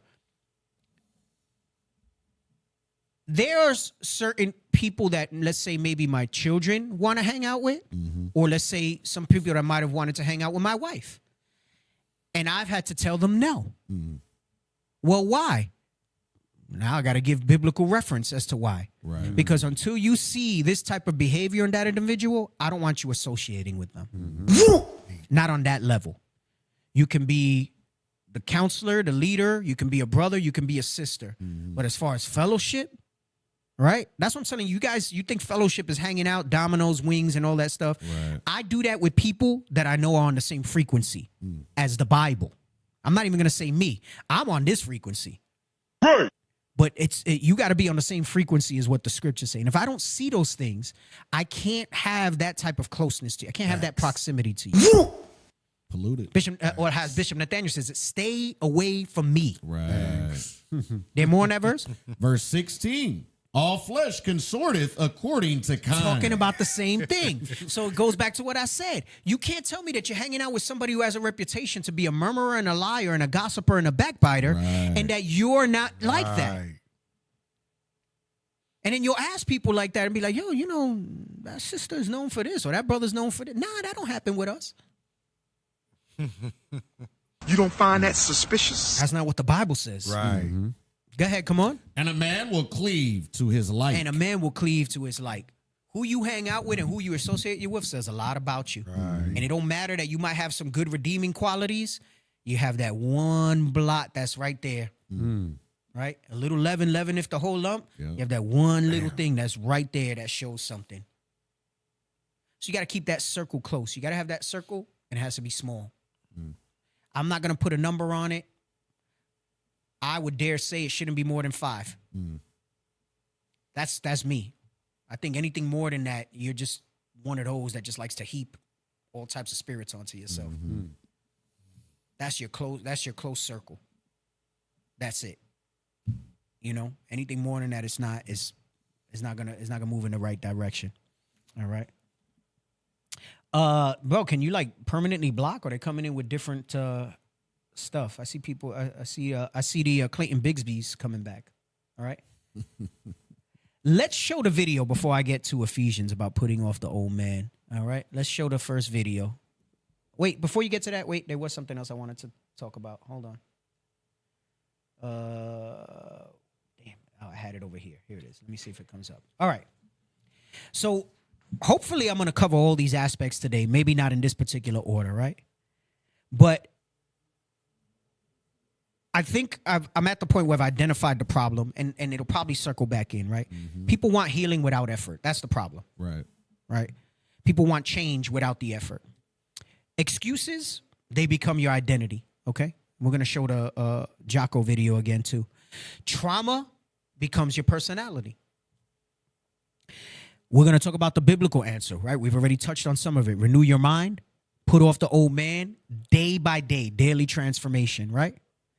We've already kind of touched on the practical reality, right? Meaning your habits are wiring your brain. Right. What you repeatedly consume shapes you, right?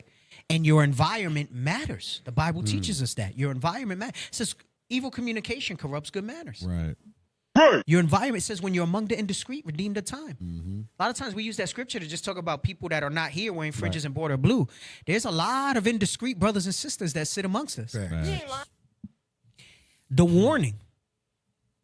Therapy without application means nothing. It fails. Knowledge without action fails. Inspiration without discipline, that fades away. Because you get inspired, right? Yep. Oh my gosh. Some people are going to agree with this class. I'm going to get all types of fire emojis and all this other stuff. And then more than half ain't going to do nothing about it. Damn. Right? But you have to understand, and hopefully by the end of all this, royal minds are built, not born. Right. The potential for what you are is there, right? Just like any seed's potential is there. But if you mess up that seed won't blossom into what it needs to be. Right? Transformation is intentional. It doesn't happen passively. Everything's intentional. God changes people who participate in the process. You got to understand that above all. It's not some Shazam type of thing. Let's watch this video. I can't believe how many people do not understand this. Many people think renewing your mind is just spiritual language to gloss over, but it's actually a serious biological command. Give me the next 15 seconds to absolutely change your life. Understand something. Your brain is programmable. Every thought you think fires a pattern. Every repeated thought strengthens that pattern, and over time, that pattern becomes automatic. That's not belief, that's wiring. And yes, it's called neuroplasticity, but it goes deeper than that. There's something called synaptic pruning. Your brain literally deletes the pathways you don't use and strengthens the ones that you repeat. So the thoughts you rehearse survive, and the ones you don't, they disappear. And on top of that, your brain runs on a dopaminergic reinforcement. Whatever feels rewarding gets repeated, even if it's slowly destroying your entire existence. That's why whatever feels rewarding gets repeated. I'll give you the nutrition example. It feels good when you eat those foods that make you go off the rails. Buttermilk biscuit. But man, don't even get me on biscuits, bro. Biscuits is fire, especially when they done right. Bro, they about to open up a Bojangles by me, like. And not only do they have biscuits, they have this blueberry one with like some sweet glaze on it. Oh yeah. Bro, that thing is Judah insane. face right there. That thing is insane. Right. he's a miracle worker, ain't he? Bro, it's about to be a problem for me, right? Because that's rewarding. Right. You know what I'm saying? Yeah. Like I gotta, bro, it's wild. Or it's like when I go to Popeyes and I'll get the blackened tenders because the macros are fire. Right. But then they throw a biscuit in there and I'm like, I'm not gonna eat the biscuit. I'm not gonna eat the biscuit. I'm not gonna eat the biscuit. I mean, it's there, so. Right. So buttermilk biscuits, right? Right. But things are rewarding, right? Just like chips. So subtly you reinforce the things that are rewarding. Brothers who have a problem masturbating and can't stop. It's rewarding, right? So you keep doing it. Right. You know what I'm saying? Yeah. Alcohol is rewarding. You like the feeling of the escape. Right. Really what's behind the alcohol, I'm going to tell you something. And there's a fine line. There's a fine line. I've said this before. But you can't tell me it's normal that that's how you have your fun. You can judge me. You can say what you want. Your lawyer for the bottle is gonna pop up when I say that. But that's how you have your fun. And this is coming from somebody who drinks. Right. I just don't drink like y'all be drinking. You know? Till 5 a.m. Till 5 a.m. Or drink at the restaurant, then drink at the bar, and then drink at the house. Or even if you're in the house and you drink all night. Like I think I don't know, like Crazy word. like I get like it's a social gathering, but I mean like if it has to be part of your process, like you really gotta assess that. Like it has to be part of your process. Yeah, that's different. You know, like I don't want to make it seem like it's a sin to consume alcohol because it's not. But I'll circle back when I read. But you have to understand what comes behind that, right? But the point is, it feels rewarding, so that's what you do, right? And that's what you become. Go back like 10 seconds. Come on. And on top of that, your brain runs on a dopaminergic reinforcement. Whatever feels rewarding gets repeated, even if it's slowly destroying your entire existence. Stop. Even if it's slowly destroying your entire existence. And let me tell you, it's a bigger problem than just because if you have that one deficiency, best believe that there's other things that just may not have been manifested yet or have not been presented to you that's going to show you right where you lack. And again, I'm not trying to encourage people to start. It's not really about the alcohol. That's just one example because we have a couple situations recently with alcohol again. Right, yeah. Always the alcohol. Always the alcohol. My joy is found in this. And the scripture teaches us that. The joy of the Lord is your strength. Called a natural high. I think you seriously have an issue with happiness if like your happiness has to like your mirth is only found in the bottle. You know, like to that extent, right? Like that. If you have a ritual or a habit around it, I think you got to assess if it's problematic or not. You know, and I'll just leave it at that. It's not about the level of drunkenness that you have. Because let me tell you something. I've said this before. The minute you start feeling the feeling that you get from alcohol. Yep. And you start to feel it after one drink, you're already entering that realm. Mind state is altered. Yes. It alters your state of mind. I'll just remember, it was called wine and spirits. It became alcohol and liquor later. They called it spirits because it put spirits on you, right? You take that for what it's worth. You have an ear to hear, then hear. Come on, play. That's why stress can feel normal. That's why negativity can feel familiar. Now let's take it one level deeper. Your brain operates on predictive processing. It is not reacting to reality. It is predicting it based upon your past patterns. So if your mind is wired for doubt, fear, or limitation, you don't just think that way, you expect that way. And expectation starts shaping behavior before reality even has a chance to show up. So when the Bible says renew your mind in the book of... That's how you have these people and be like, everybody hates me. Nobody's showing me brotherly love. You guys are like this, or you're like this, or, you know, and I'm going to show another clip where we talk about that. It's that predictive thing. Your brain lies to you. Scripture talks a lot about the mind. Yep. Deceitful. And the spirit, right? Let's get that. Jeremiah 17:9. Yes, sir. Let's get that. The book of Jeremiah. The heart is the mind, right? According to Mark, right? It says from within the heart of man come words and this and that, right? It's letting you know that it's talking about the brain. It's not talking about the heart that pumps blood. Because the heart also means something central, right? The heart of something. The heart of us, who we are, the spirit that we are, is in here, right? The rest of this is the functions that sustain the flesh. Who you are resides here. All right, go ahead. The book of Jeremiah, chapter 17, verse 9. The heart is deceitful above all things. And you have to understand that because it resides, this goes into wisdom. This goes with Wisdom of Solomon 9, where it says the corruptible body, the earthly tabernacle presses down the soul, right? And the mind is saying it's deceitful. Right. The way the brain works, if you don't command it, right? And what we're saying is you command your spirit. The way the brain works, I've been there. Let me tell you something. Some of you might hear me talking and you think I have been each and every one of you. Maybe not every single thing you've done, but the mechanisms that drive those type of things, I've been that person. I think some people, because they see the me now, nobody really acknowledges the journey that got you there. Right. And usually because people, when you move and you shift frame that way, you don't necessarily talk about that because you're not that victim thing where you talk about the trauma as a badge anymore. You want to give it power. Because, so you realize that that's behind. In certain contexts and circumstances, it might come up. Maybe somebody asked. Maybe now, as I'm using it as a broad general example. But people who have really overcome these things don't talk about them anymore. Because you press forward. That's the true application of what's behind, I leave behind. Right. I think I don't want it to be ever mistaken and I've said this before, that you see a polished version of me and think that even now with that polish, that I don't fight the same things that you fight. The Bible tells us that nothing that we deal with is uncommon to man, right? Yep. Only thing that we deal with is what's common.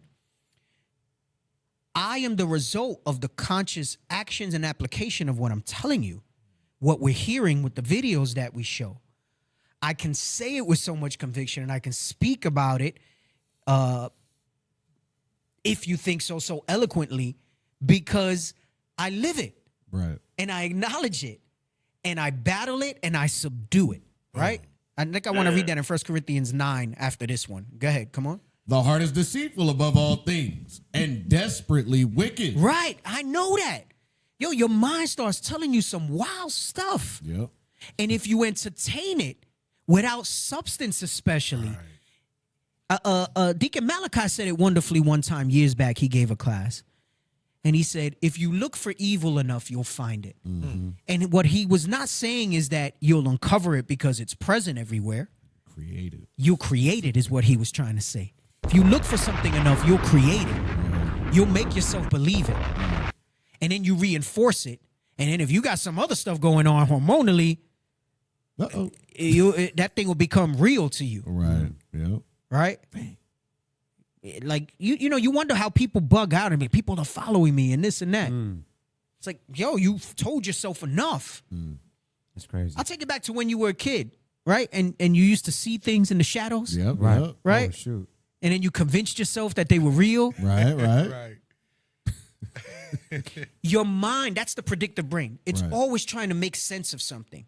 It's the same reason people will look that lost a limb and they can't reconcile it. Right. And they'll feel the phantom limb and stuff like that because the brain, that's why they say even prosthetics that aren't functional kind of help in a way. Because psychology the behind it. mind is Crazy. amazing, That's crazy. bro. The brain and like the way you nourish that thing is incredible. It'll destroy you or magnify you beyond what you can think. All right, read this verse again. The heart is deceitful above all things and desperately wicked. Who can know it? Who can know it? But the scripture tells you God tries the reins. He tries the heart, right? He says, by actions are you weighed. Go ahead. I, the Lord, search the heart. He says, so it says, who can know it? God tells you how you know it. Go ahead, come on. I try the reins. I try the reins, meaning he's going to put things in front of you that's for your growing, right? Go ahead, come on. Even to give every man according to his ways. Right. So that's when he goes in Romans 1 where he says, when you don't like to retain God in your knowledge. Yep. So if you want to be reprobate and you keep going into that, he says he's going to give you that.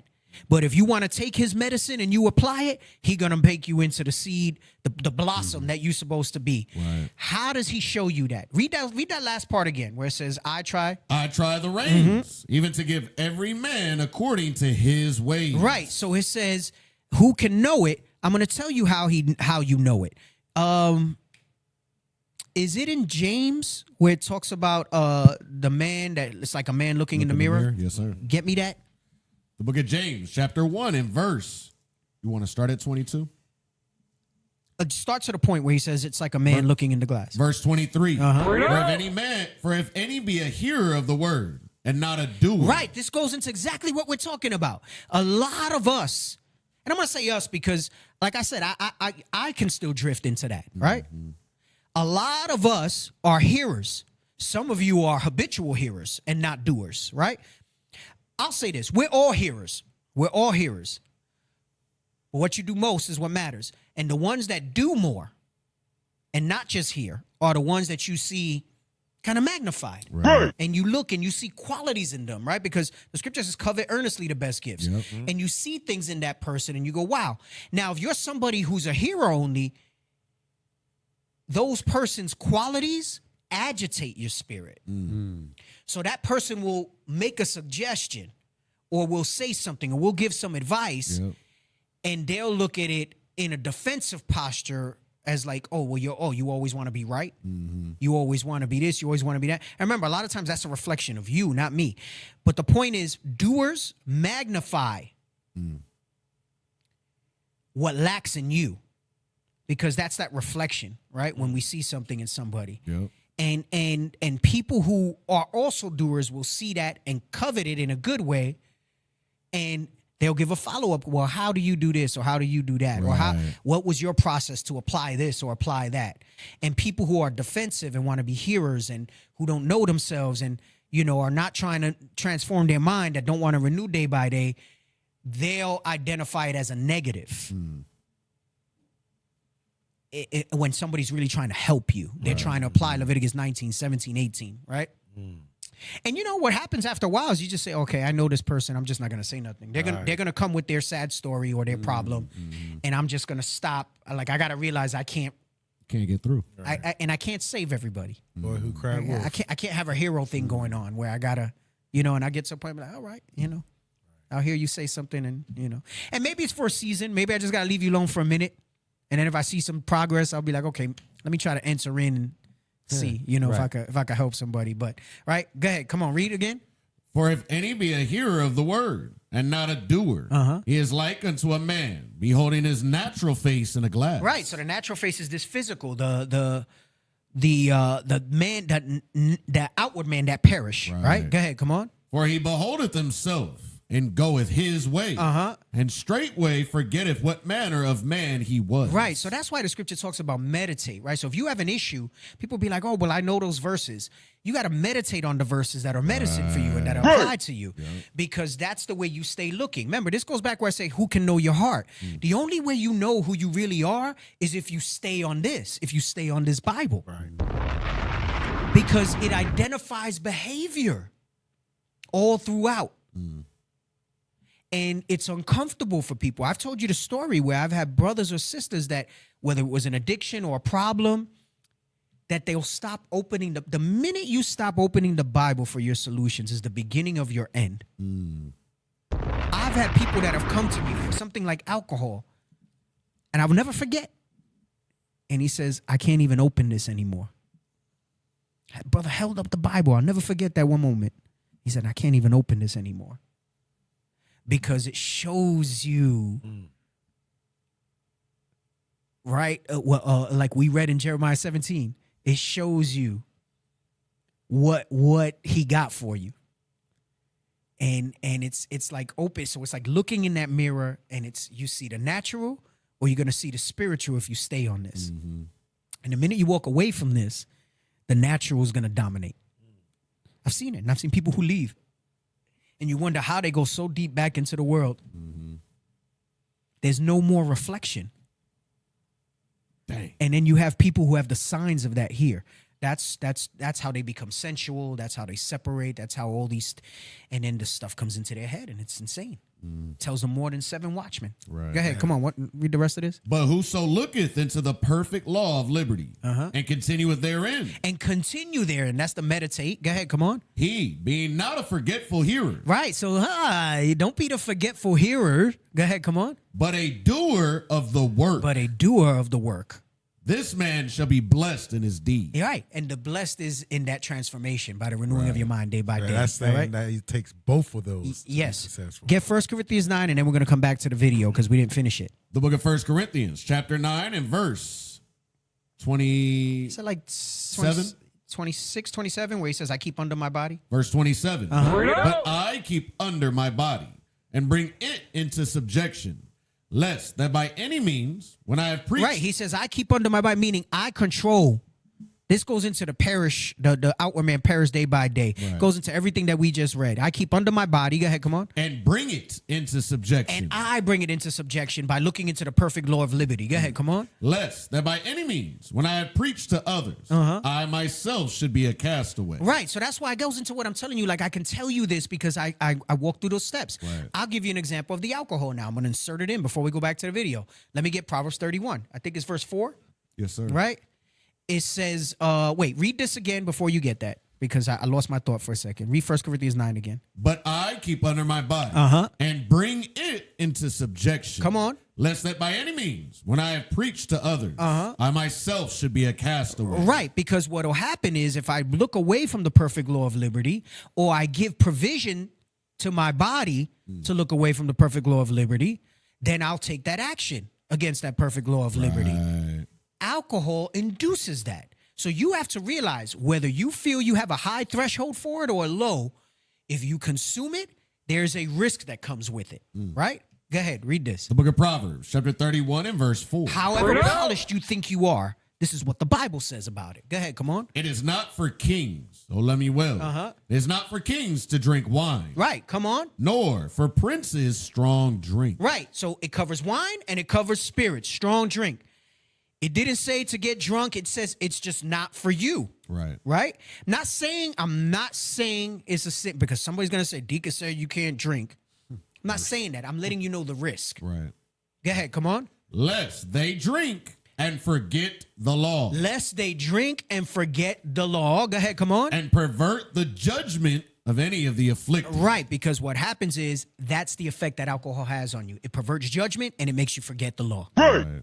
It perverts judgment and it makes you forget the law. Dang.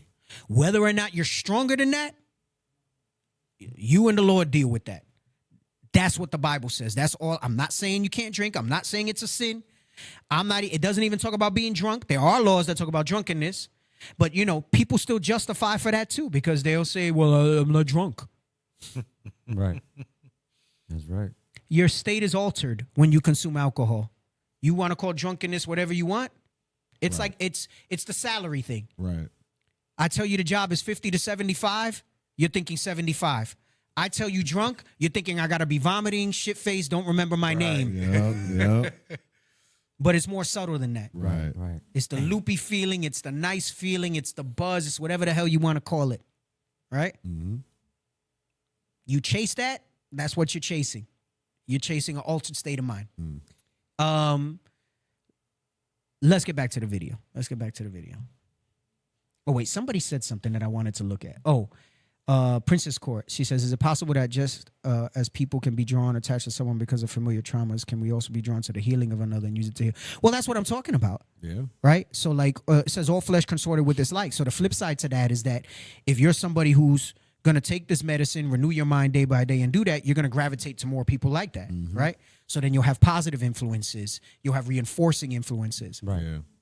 If you want to feed the negative, then you're going to seek out the people that kind of enable you to stay in those type of things, right? You look for enablers rather than loyal challengers to help build you, right? Go ahead. Let's show this. Come on. Go back like 10 seconds. Actually, you know what? Since there's only 32 seconds left, people probably lost the thought. You might want to go all the way back to the beginning. I can't believe how many people do not understand this. Many people think renewing your mind is just spiritual language to gloss over, but it's actually a serious biological command. Give me the next 15 seconds to absolutely change your life. Understand something. Your brain is programmable. Every thought you think fires a pattern. Every repeated thought strengthens that pattern, and over time, that pattern becomes automatic. That's not belief, that's wiring. And yes, it's called neuroplasticity, but it goes deeper than that. There's something called synaptic pruning. Your brain literally deletes the pathways you don't use and strengthens the ones that you repeat. So the thoughts you rehearse survive, and the ones you don't, they disappear. And on top of that, your brain runs on a dopaminergic reinforcement. Whatever feels rewarding gets repeated, even if it's slowly destroying your entire existence. That's why stress can feel normal. That's why negativity can feel familiar. Now let's take it one level deeper. Your brain operates on predictive processing. It is not reacting to reality, it is predicting it based upon your past patterns. So if your mind is wired for doubt, fear, or limitation, you don't just think that way, you expect that way. And expectations start shaping behavior before reality even has a chance to show up. So when the Bible says renew your mind in the book of Romans, it's not telling you to feel better, it's telling you to interrupt the patterns your brain is using to predict your life. Because if you don't, your brain will keep reinforcing the past and filtering out the future you're trying to create. Same thoughts, same chemistry, same identity. Renewing your mind isn't about poetry. It's actually a neurological survival mechanism because the patterns you don't break become the life you can't escape. Oof. I can't believe... I got to put that on a t-shirt. The patterns you don't break becomes the life you can't escape. Right. So when you profess your issue, you receive solutions, and then you don't want to break it, you keep putting up barriers and excuses, that's the life you can't escape. Fine, stay in your misery then. Hey, D, I was thinking about the scripture. You don't mind me bringing it out. Go ahead, what is it? Galatians 6 and verse 8. Galatians 6 and verse 8. You mind reading that for me also? The book of Galatians, chapter 6 and verse 8. For he that soweth to his flesh shall of the flesh reap corruption. And I thought about it because he was speaking about the seed, but also with the things that he's bringing out and the things that we've been talking about as far as what enters the mind, what comes out of the mind, you know, whether you stay in the same mindset of the trauma that you dealt with, whether you hear and apply or whether you hear and don't apply. It says here, for he that soweth to his flesh shall of the flesh reap corruption. So in regards to agriculture, when you plant, right, or when you sow and you continue to fill those things with things that are deficient, with things that don't produce good for the plant, for the seed, it's not going to grow. And whatever comes of that, whatever seed grows from that corruption, from that evil, is obviously, you know, going to tell, right? You're going to tell the tree by its fruit. But look at the flip side. Go ahead. But he that soweth to the Spirit. But if you sow to the Spirit, meaning if you add all that nourishment, meaning you're reading the scriptures, you're in the book, you speaking to people, you speaking to, you know, to the 5 brothers, to the 5 men, the 5 people that you got around you, for example, and they building you up, then that's going to do what? Go ahead. shall of the Spirit reap life everlasting. You're going to reap life everlasting. You're going to gain all the benefits from those things. But once again, on that flip side, if you sow to the flesh, you don't listen, you're watching all these different things, you got confirmation bias based off that one counselor that's saying all the things that you want to hear so you can continue on in your perpetual state of evil and corruption, then of course you're going to be corrupted. At the end, there's no remedy. There's no saving of your soul, you know? Damn, you know, and this is taking such a different turn. I had other videos I was going to show, but maybe I'll continue it next week, some aspects of it. Let's go. Where's the one what talks about seek out the old ways? I think I read it during my... Jeremiah. Yeah, I'm looking. I thought it was 6, but... It is something 6. else. It is 6. Is it? Yeah. I just don't have the right Let me see if verse. I can find it. I know it's in here somewhere. Is it 16? Oh, 16 is it? 16 is the point. Yeah. So you know what? But let's start at 15. The book of Jeremiah, chapter 6 and verse 15. I'm sorry. Get me Romans. Is it 8? I can't remember the exact verse where it talks about those things where we're ashamed. Yes, sir. And then I'll read this one. The book of Romans, chapter 6 and verse. Start at 22. But verse 21. What fruit had ye then in those things whereof ye are now ashamed? Right. So it talks about the former life and the old man, right? There's another verse I have written down where it talks about such were some of you. Yep. We'll talk about that. But he says those things where you were ashamed, right? And a lot of people get a little touchy-feely with me about this, some of the feedback that I hear when I talk about the shame that you should have of your old ways, right? When you accept accountability for something, shame is supposed to help move you. And it keeps you from going back to something like that, right? But in order to realize that it's shameful, you got to acknowledge that it's not appropriate. Right. And then you realize that it's shameful, and then that should drive you the opposite direction, right? So read that part again. Go ahead, come on. What fruit had ye then in those things whereof ye are now ashamed? For the end of those things is death. For the end of those things are death. The end of those shameful things, if you continue on in them, if you stay on them, is death. Go ahead, come on. Some things, it could be health, and it eventually leads to early demise or whatever it is, right? Some things, it's kind of sinful patterns of behavior, right? Go ahead, come on. But now, being made free from sin and become servants to God, ye have your fruit. Meaning not that the law doesn't exist. Christianity tells you that means I'm free from sin, Oh, yeah, right? right. That the law doesn't exist. It means now you don't do that. You're not subject to it anymore because now you know how to combat it, right? So you don't do it anymore. You were a slave to sin, right? But I'm telling you, Christianity got this Bible twisted. Yeah, they got to stop reading Paul's letters. Because when you read all that, right, if you read Paul's letters with understanding like Peter says, like understanding with the rest of the scriptures, Right. then it makes sense. Good, right? right, you're right. But I can understand how if you read them the way without a background, you're all confused because you're going to infer, not Right, realizing right. that Paul's knowledge that he puts forth here is based on the Old Testament, Right. and his understanding of from the verbs from the beginning. Yeah, that's heavy. So in order to understand Paul, you have to have a strong grasp on the Old Testament. Right. And then when you get to the New Testament, even Christ, because something as simple as John 3:16 is so misunderstood. Yep. That's Right, why Christ even references what happened in the wilderness for you to understand it. Right.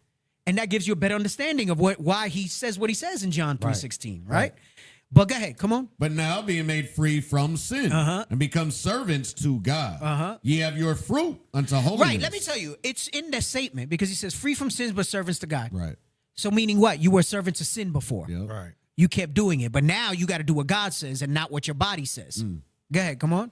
You become servants to God. Ye have your fruit unto holiness and the end everlasting Right. life. Now read Jeremiah 6 and start at 15. The book of Jeremiah, chapter 6 and verse 15. Were they ashamed when they had committed abomination?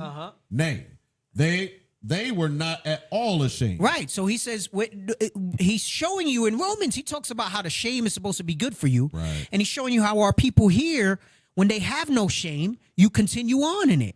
This goes into accepting accountability and realizing what's appropriate and what's good for your soul and what's not. What is that good and acceptable, perfect will of God? Go ahead, come on. Neither could they blush Therefore, they shall. Neither could they blush, meaning, you know, like when you're ashamed of something, right? Your reaction is to blush. Right. Get red. Right. They didn't even blush. Go ahead. Come on. Therefore, they shall fall among them that fall. The ways thereof are the ways of death. Go ahead. Come on. At the time that I visit them, they shall be cast down, saith the Lord. That's that second death. Go ahead. Come on. Thus saith the Lord, stand ye in the way. So he says, how do you remedy that? How do you get yourself where you can realize your shameful ways? Go ahead, come on. And see. Stand ye in the way. This is the way. Walk ye in it. Right. Stand in this way. Go ahead, come on. And see. And see. See you're wrong and see the path to right. See the wrong way and the right way. That natural man that holds himself looking in a glass. Go ahead, come on. And see. And ask for the old paths. And ask for the old paths. Don't conform yourself to this world. Right. Don't ask for the things that this world tells you to do. It says, and ask for the solution. That's the part in James where it says, confess your faults one to another. Right. It's not just to talk about it and have catharsis and unburden yourself. It's to then ask for the old ways. Go ahead, come on. Where is the good way? And walk therein. And walk therein. Walk is action. It's and it's more than just action. It's more than just something you do with your hand. Walk means identity, right? I walk in it. You read in 1 John 2, it says, if you know him, you should walk as he walked, right? Yep. It means that's who you become. Go ahead, come on. And walk therein. Walk in the old ways and walk therein. Go ahead, come on. And ye shall find rest for your souls. And ye shall find rest for your souls. Come on. But they said, we will not walk therein. He said, but I won't walk in it. Read 17. Go ahead, come on. 17. Also, I set watchmen over so you. if you can't see it, I've put people that'll see it for you. Two is better than one. Because if one fall down, the other lifts up his fellow. Go ahead, come on. Saying, hearken to the sound of the trumpet. Right, meaning listen to this word. Go ahead, come on. But they said, we will not hearken.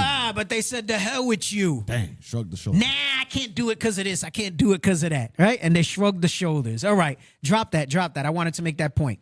So at the end of this, he talks about your predictive brain, right? And what you're looking at then becomes your reality, right? And then we spoke about the neuroplasticity, which has intrinsic and extrinsic stimuli, right? Let me show the other video with the Diary of a CEO, and let's do the timestamps. Let's jump through those timestamps. And Deacon, you were talking the predictive brain. We brought up Wisdom of Solomon 9, but we didn't read 16. Can we read 16 for the predictive brain? Yeah, go ahead. The book of Wisdom. Because we're about to show the video on predictive brain, so let's do it.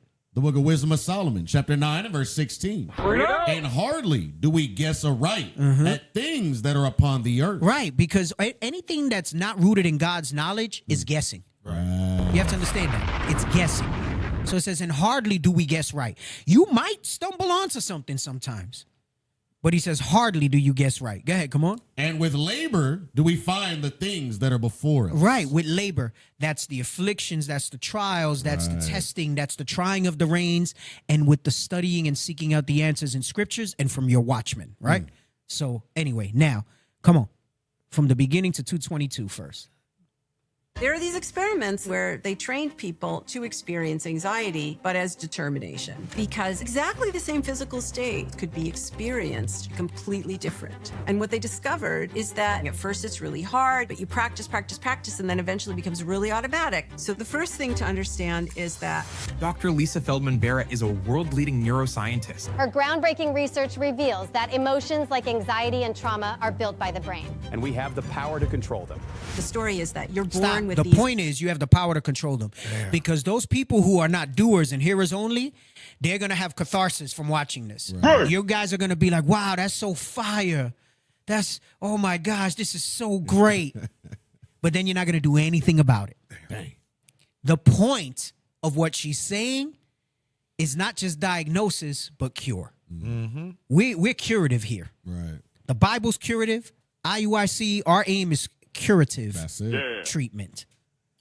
And if you ain't on that train, you won't endure here. Not because we're going to make you leave, but you'll eventually fade away. Fade away. Right. Go ahead. Come on. innate emotion circuits, but you're not born with the ability to control them. That's false. Really what's happening is that your brain is not reacting, it's predicting. And every action you take, every emotion you have is a combination of the remembered past, including any trauma. And so you don't have a sense of agency about it because it happens really automatically, faster than you can blink your eyes. How does this change how we should treat trauma? Sometimes in life, you are responsible for changing something, not because you're to blame, but because you're the only person who can. I mean, I had a daughter who was clinically depressed, was getting D's in school, she wasn't sleeping, she was miserable. At first, she was so resistant, but then she made the decision that she wanted to be helped. And did she recover? Yes, she did. So if you want to change who you are, what you feel, understanding these basic operating principles is the key to living a meaningful life. So what is step one to being able to make that change? So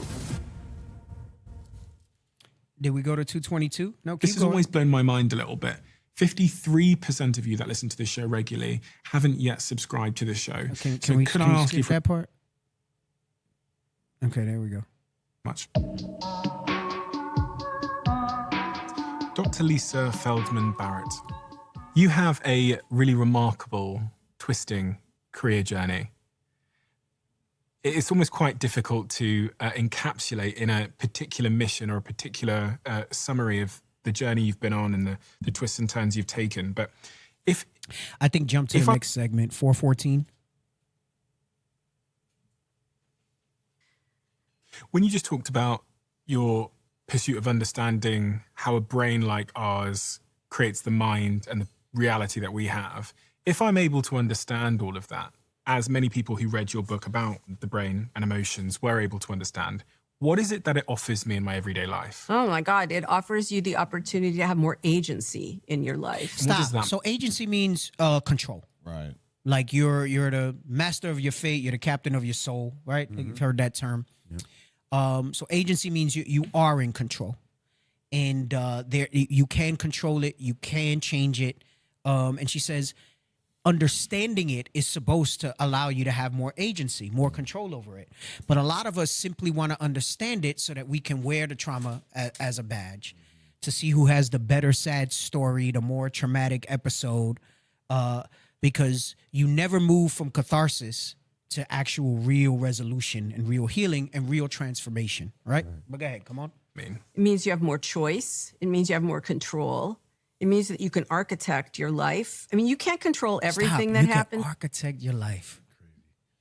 I use that term sometimes. Like when a brother or sister's like gone through so much stuff and it's like repetitive, like they're the architect of all this. There's nobody else to blame. Right. There might have been other influences, but they're the architect of all this. And we all need to be more commanding in our walk and in what we're, because how can you reclaim your identity? How can you bethink yourself and acknowledge that you're an Israelite, but then not live like an Israelite fully? Right. Fully. Like, what are you then? They're not all Israel that are Israel then. Like, do we forget that part? Where it's not just the inheritance, it's not just the blood. Did we forget that 2/3 won't make it? That's why it does agitate me when I see, despite all the abundance of knowledge and information to change, that people won't use it and we still have issues. But then I remember that God says more of us are gonna not make it than are. Right. Yeah. That's real. And we can't ever make the presumption that all of us that are here have made it. Not a one of us has secured our seat yet that we know. Right? But go ahead, come on. To you, you can't control every moment of feeling, but you have more control than you probably think you do. Everybody has more control over what they feel and what they do than they think they do. That control doesn't look the way we expect it to. It's much harder to harness than we would like it to be. Some people have more opportunities for that control than other people do, but everybody has the opportunity to have more control. And of course, the flip side is also more responsibility for the way they live their lives. Stop. And that's the biggest thing. Responsibility and accountability go hand in hand. And many of us don't want to take responsibility for the way we live our lives. So what we look to do, and I'm going to have a list of things after this segment that I'm going to go over, are all the clinical terms of things that we do, because we love listening to clinical things like this. Everybody's like, ooh, wow, you know. Right. So am I. But because I see applicable solutions behind it.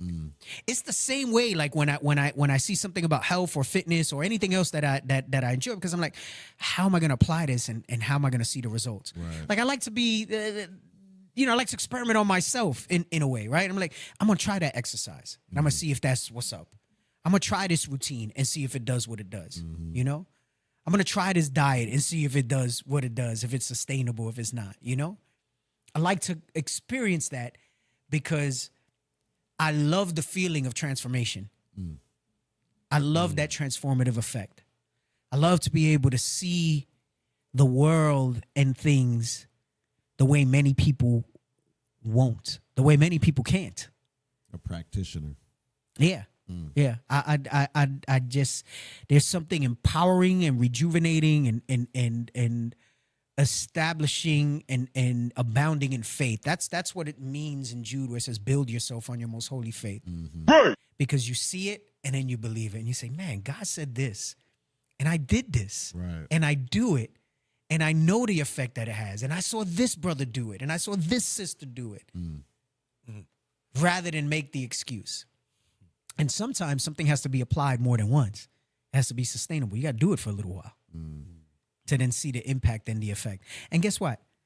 Anything that you apply in this Bible is going to work if you do it with all your heart and with all your might and with all your soul and with joyfulness and gladness of heart. And you know how I know that? Isaiah 34. The book of Isaiah, chapter 34 and verse 16. Come on. Seek ye out of the book of the Lord and read. Right, come on. No one of these shall fail. Nothing in here that I apply is going to fail me, and it has not. Come on. None shall want her mate. There is no book that I can compare with this. There is no other application that I can put into this. What you think is something different is just another way that the Bible has already given you the solution. And if I augment it with something that I'm showing you in a video, and it finally gives you the aha of what the scripture is, because what I want you to understand is I use these third-party things and this scientific stuff, not the same way you use it to continue on in your distress, right? But to show you that the Bible had that answer all along. And if you would just apply it, then it would be, you would see the transformation that the Bible requires of you for salvation and that you really want in your life. Go ahead, come on. For my mouth it hath commanded, and his spirit it hath gathered them. And I tell you, I've seen people tell me that doesn't work. I've used this for this and I've used that for that and it don't work. Your faith is weak. Your faith is weak. Come, we're going to 540 something in this, right? Go ahead, come on. I think that's a really good thing. And I think it's a really good thing now when, world events are swirling around you and you feel like, you're just being buffeted around. Even within that craziness, there are opportunities to be more of an architect of your own experience and your own life. Jump to 1355. I want to see what they're saying there before I go into this other piece. Okay, yes. Let's talk about the predictive brain. And we're going to play this till 1446. Actually, we're going to play this till 1611. I think I broke it up because I was going to say something after 1446. But if I don't stop you, keep going. Behaviors. So let's start with that then. So the predictive brain is this idea that I only pretty much know from you. I'd never heard it before. When we say the predictive brain, what does that mean? And what does it not mean? So when you are living your everyday life. Yeah. Like right now. So right now, I'm guessing that I'm saying things to you and you're perceiving what I'm saying and then you're reacting to it. That's how it feels to you, right? Yes. Okay. And that's how it feels to me too. So we sense and then we react. That's the way most people experience themselves in the world. That's not actually what's happening under the hood. Really what's happening is that your brain is not reacting, it's predicting. And what that means is if we were to stop time right now, just freeze time, your brain would be in a state and it would be remembering past experiences that are similar to this state as a way of predicting what to do next. Stop. Like, so that goes into the neuroplasticity. And again, I'm referencing The Matrix again. One, because I love the movies. Third one, not so much. And the fourth one was trash. But even then, when I saw it again, I did see some stuff in it.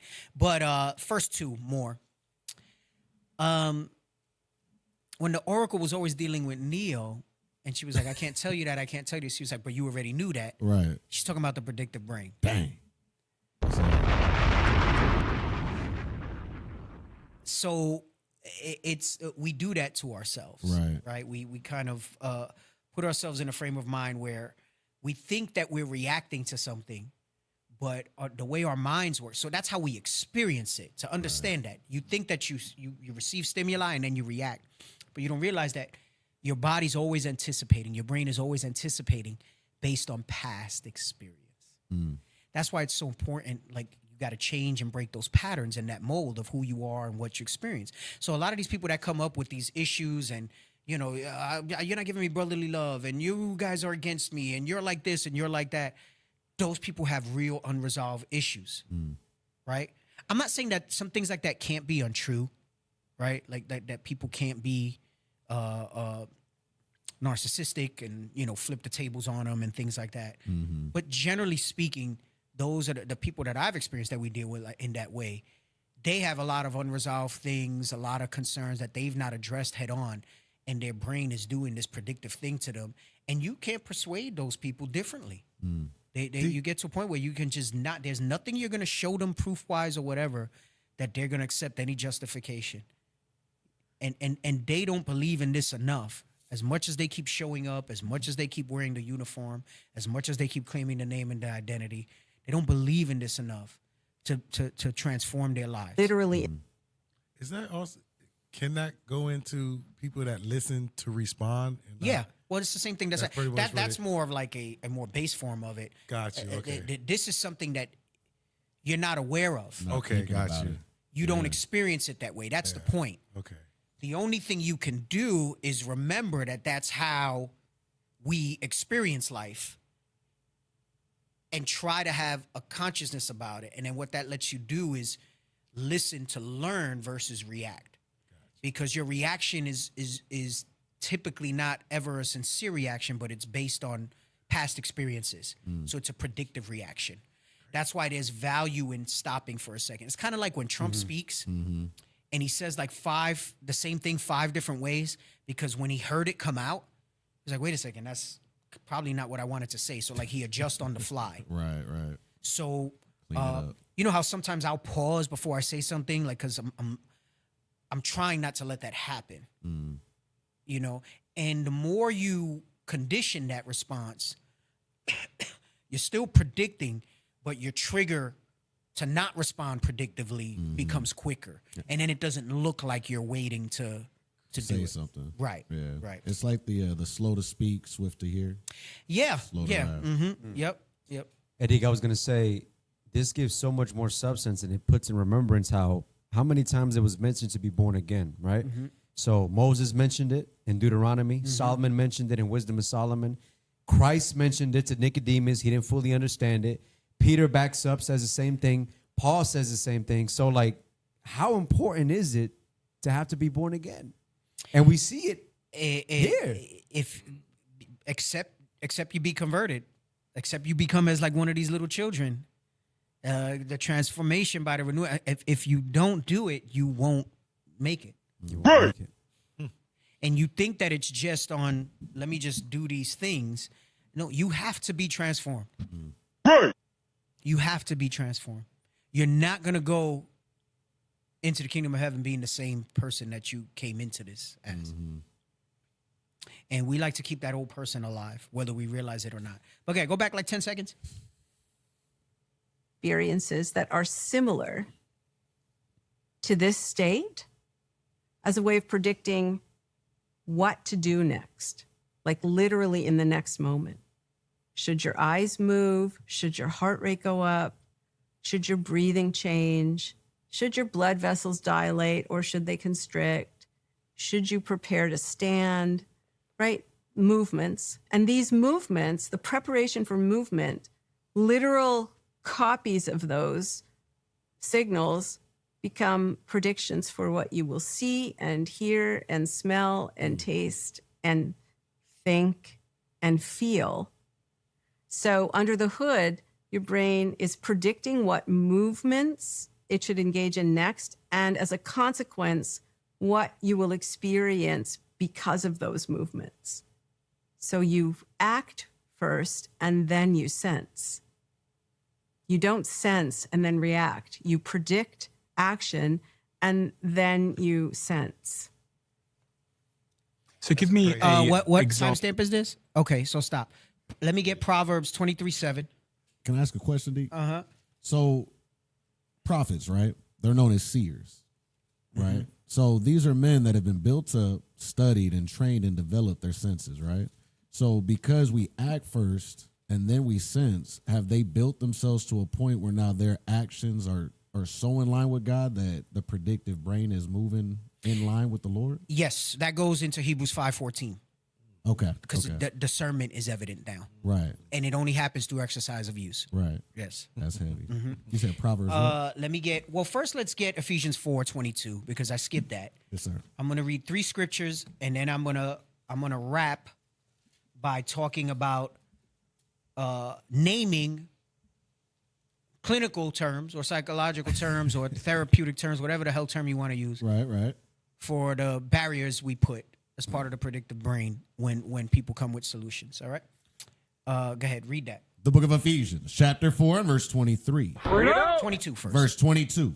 That ye put off concerning the former conversation. Right. So the former conversation goes into the old man. A lot of us don't identify, we don't look at it that way, and we don't realize that we're speaking the old way, right? That's the old you talking, right? So it says that you put off concerning, go ahead, come on. The former conversation, the old man, which is corrupt according to the deceitful lust. The deceitful lust goes into the heart is deceitful, right? The heart is, who can know it? It's desperately wicked, right? Go ahead, come on. And be renewed in the spirit of your mind. Right. So that renewing, right? The transformation and be renewed. We went into how the renewing is day by day. Be renewed in the spirit of your mind. Go ahead, come on. And that you put on the new man. That you put on the new man, which is the spiritual man, the real you. Go ahead, come on. Which after God. Which after God, come on. Is created in righteousness and true holiness. That's the real you. Right. After God, if you let God feed that, then the real you shines forth, right? And then the real you shines forth. So what it means when it says put off, I want you to understand this. Put off old behavior and renew the mind and then put on new behavior. It's really that simple. Stop the old, right? Renew the mind through this and then put on the new behavior. That's the rewiring of the neuroplasticity. Let me get Proverbs 23:7. The book of Proverbs. Remember, because what I said is what you do the most is what you become. This is what this verse is going into. The book of Proverbs, chapter 23 and verse 7. For as he thinketh in his heart, so is he. That's the only part I needed on that. As you think in your heart, so you are. We've gone over and I've reinforced it with stuff that people like from the internet. Right. But I'm showing you biblically that this. So what was written first? The Bible. Right. They just give you a different perspective on how you might be able to grasp and understand what's really being said. Right. Sirach 37:27. The book of Sirach, chapter 37 and verse 27. Right, because we already did James 1, so because that's what I had after this one. But go ahead, come on. My son, prove thy soul in thy life. Right, where's thy soul? In thy brain. So technically, what's it saying? Prove what's in here. Prove thy soul in thy life, day by day, right? Prove thy soul in thy life. Go ahead, come on. And see what is evil for it. And see what is evil for it. Come on. And give not that unto it. Right. So now, let's think about this. Talking about trauma is not the same as transforming from trauma. Right? When it says see what is evil for it, you have to realize that the things and the words that shape your actions and all that stuff like that, what are you really reinforcing? That's why speech and the tongue is so powerful, and the scripture talks about that. Right. There's a book that says what to say when you talk to yourself. It's one of those self-help books. It's actually pretty good if you pair it with the scriptures on the type of things. And it goes beyond affirmations. It all goes into that predictive brain and what you feed yourself, right? So, you know, it's basically like you can get this insight, and this is what I'm talking about. Like, people will see this and they're going to be like, oh my gosh, that was so great. But if you don't have the discipline to apply biblically the steps that it takes to remedy it, so what that you know that this is what it is, right? Like, it doesn't matter, okay? So that's why it says it's not hearers only, but doers that's going to be able to move past those things, right? So I want to go into some of these terms that we wind up using, right? That we go into on this stuff when we make the excuses for ourselves and our behavior, right? Rationalization is one of the main ones, right? It's a defensive mechanism where a person creates explanations or excuses to justify behavior instead of honestly confronting it. Remember how I opened the show and I said when accountability is like the major thing, right? Most people will rationalize. I'll give you an example. I had 5 drinks, but I wasn't drunk. Well, if I tested your blood alcohol, what would that tell me? DUI. Right. So when you rationalize behavior, okay, what winds up happening is you defend the behavior instead of evaluating the behavior. So somebody will point something out or they'll point out the opportunity and your immediate response is to rationalize it. And that's the foundational reaction that most of us have, right? And if you really try to stay aware of it, you'll realize when you do it. Where it was something that didn't need an explanation. Like, it could have been something small. Maybe it's not even something life-changing, right? It could be something small. And you'll find yourself justifying the action. Right. And it's like, hey, I wasn't blaming you. Right. I was just making the observation that this happened because you did this. Been there, done that. That's it. Nothing more, right? Nothing more. Here's another one that people like to use in a broader context, and you might not think applies to you. Cognitive dissonance, right? It's actually a mental discomfort you feel when their behavior conflicts with your beliefs, values, or your self-image. So instead of changing the behavior, what you often do is minimize, justify, redefine, or excuse it. Those are signs of cognitive dissonance. Dang. Right? You recognizing some stuff right now, them right? Slides, bro. Right? So, for example, I know that such and such habit is unhealthy. Alcohol, eating bad, lack of sleep, whatever the hell it is, right? Whatever the hell it is. But everybody does it, right? That's cognitive dissonance. Or this one did it, or this one said it, right? At least I'm not as bad as other people. Comparing, That's cognitive dissonance. Dang. If you've ever found yourself saying, I do it, but it's not as bad as this, it's not as bad as that, that's cognitive dissonance, right? The mind tries to remove that tension without actually transforming. So it makes you feel uncomfortable, but then you justify it. So you're trying to disconnect for it, right? That's the one that ties strongly into Romans 12, too, that it says transformation by the renewing of your mind, right? And then we're going to finish with the Jocko video after I go through these. Defensiveness. So now all of these can fall under defensiveness because your initial reaction is to justify with these. A reflexive resistance to correction. It's reflexive. That's why your immediate thing is to go into a defensive posture. It's also manifests itself when accountability needs to be taken. So you get defensive. Or if it's perceived as criticism. And a lot of us probably are preconditioned to that, right? Nobody likes to be criticized, right? Chastening doesn't feel good the moment you receive it, right? Right. But you got to control that, right? Be the architect, and then later let it bring forth the peaceable fruit, right? So it usually sounds like, yeah, but that's not really what happened, right? You don't understand, okay? So it kind of deals in that regard. The Bible addresses that defensive posture. Let's get Proverbs 12:15. Proverbs 12 and 15. The book of Proverbs, chapter 12 and verse 15. Bring it out. The way of a fool is right in his own eyes. Right. So that goes into that defensive posture and even the rationalization and cognitive dissonance. Go ahead, come on. But he that hearkeneth unto counsel is wise. Now, here's the thing. Hearkening to counsel doesn't necessarily mean you have to apply every counsel. But what it means is that you stop enough to not make the excuse so that you can acknowledge and address the issue and then really see where there's a solution. If you want to shoot down solutions, and this is why I tell you, we get to a point where like there's no other scripture I could give you. Like how many times I'm going to give you the same verse or ways to apply it, right? Right. You got to step your faith up and you got to take the next. I can't lift the weight for you. You know what I'm saying? I can't bench press for you. I can't curl for you. You got to take that next step, right?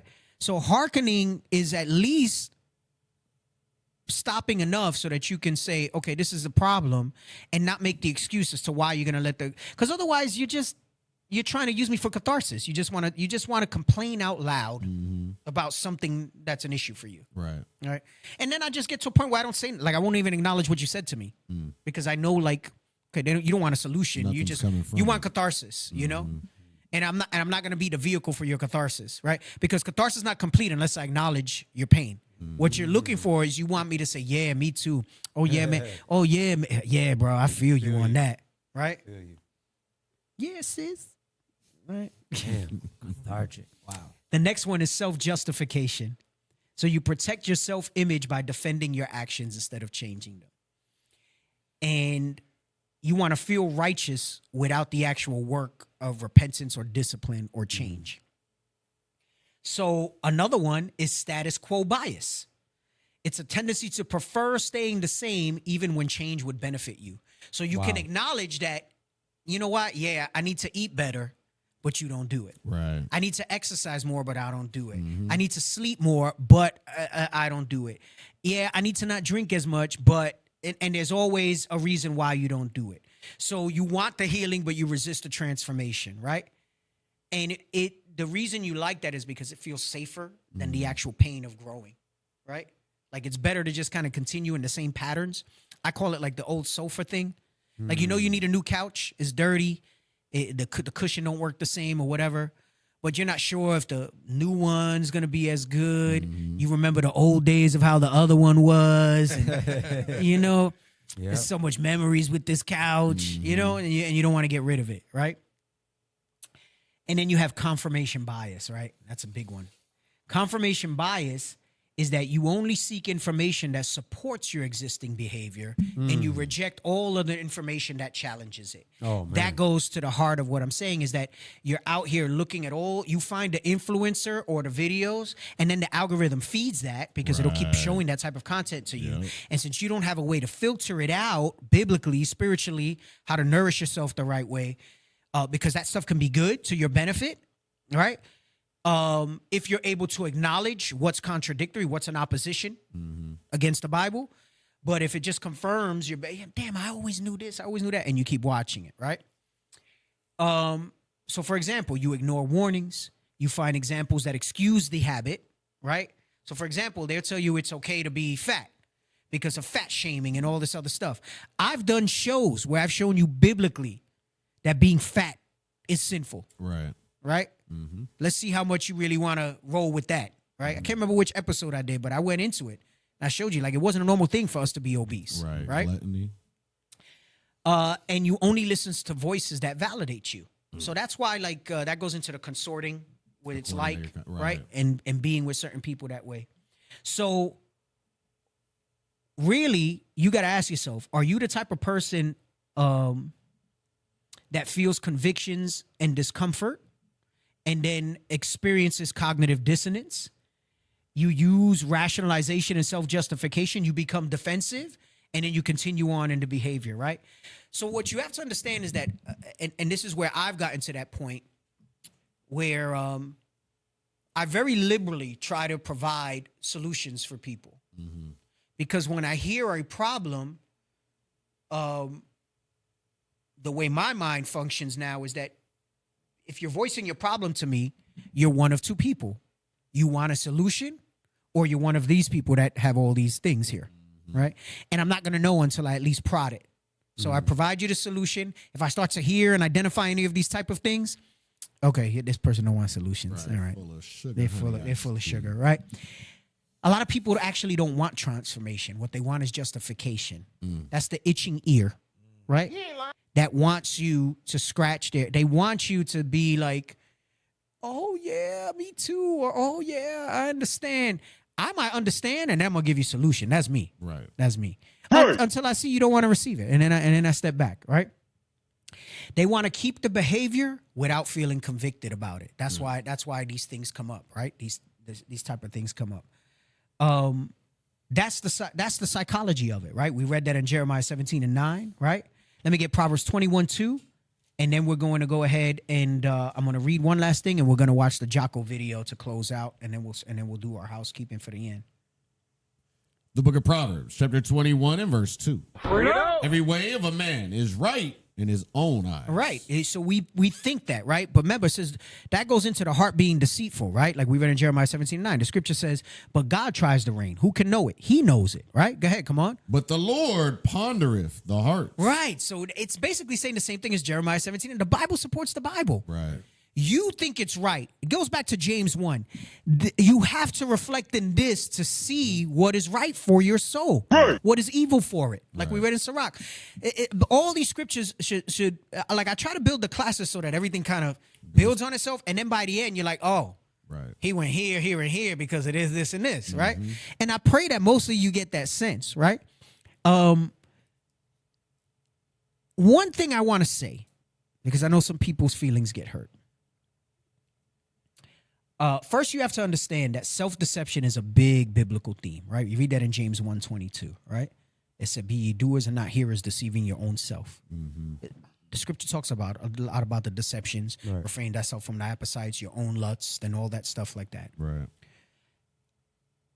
Not every explanation is always a rationalization. This goes back to what I say where I'll test it, right? Sometimes people genuinely misunderstand something, right? Sometimes they lack awareness.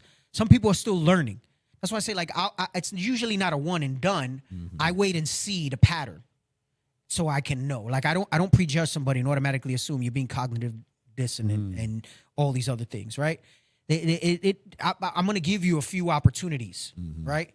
Once I realize that when someone is repeatedly making excuses, they repeatedly minimize, they repeatedly reframe, they repeatedly avoid accountability, right? Instead of honestly taking that honest self-evaluation, that's when you know for sure that those concepts apply, right? Like a one-off, that's just more to predict the brain type of, you know?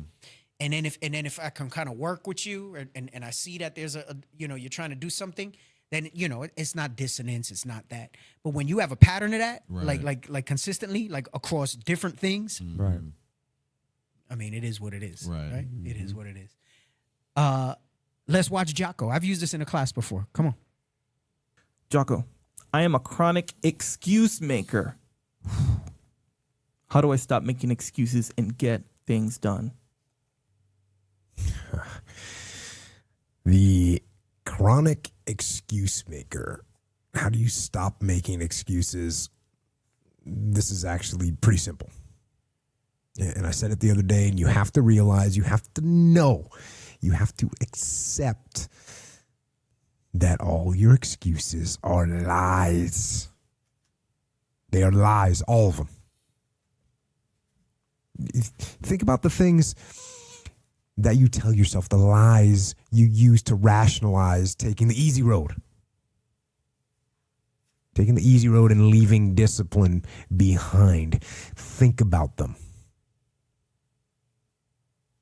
You don't have time. That's a lie. You don't have support. That's a lie. You don't have the equipment or the gear. Lies. You don't know the best way. Who cares? That's a lie. Or you're too old or you're too young. Of course you're too old or too young. Lie. And there's you're too busy. Sure you are. That's a big one. Stop. That busy thing. I know everybody says they're busy, man, and maybe that's your genuine perception. You don't know where you have all the time leakage. I'm gonna tell you the big one: frequency and noise. The big one. It's designed to keep you scrolling. Distracted. It's designed to keep you distracted. I've caught myself in the trap. Usually sitting on the toilet. I've been dumb for 10 minutes. Right. Leg going dumb. I always think of the aneurysm video. Bro, and it's not just the videos. They cater to the short attention span. Right. So you get the sense of fulfillment because the content is just short enough that you get the gratification of finishing. Even news. CNN, Al Jazeera, Newsbreak, whatever you put, they keep putting things and then they perfectly craft the headline to make you click it. Right. Oh, that's facts. And the minutes add up and the reading adds up and you go down this rabbit hole. See, I try to use that for content, for teaching, for the show, to try to, right? Like my mind always, you see me pull this stuff, my mind always tries to use it for good. Right. But even then, it can still be excessive. There's times that I gotta have focus time for work. And I'm here working on a class. It's like, whoa, wait a second. I should drop my thought in and get back to the things. I work on the class later, or I work on the topic later, or whatever it is, right? We don't acknowledge or want to accept all. You have the time. That's one of the biggest lies. I'm too busy. I had to stop for that one because that's one of the biggest ones. You're not. You find the time for the things that are important to you. You find the time for the things that are important to you. Right. And remember, the burners, you're not going to be able to have them on for everybody all the time. Right. Yeah. Right? I don't want to speak in so much absolutes, but the things that are important, you'll find the time. Some things are not all of us don't know how to prioritize correctly. You know, if you focus your time on the things that have the most meaningful impact on whatever your goals are, you'll get there. I don't see how endless scrolling accomplishes your goals. But anyway, go ahead. Lie. And you're too tired, or you're too sore, or you're just plain not feeling it. Lies, lies, lies. And the list goes on and on and on. And it doesn't stop if you don't make it stop. So recognize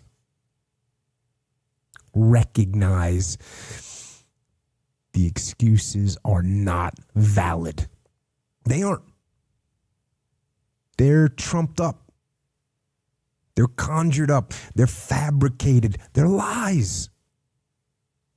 And how do you stop the lies? You stop the lies with the truth.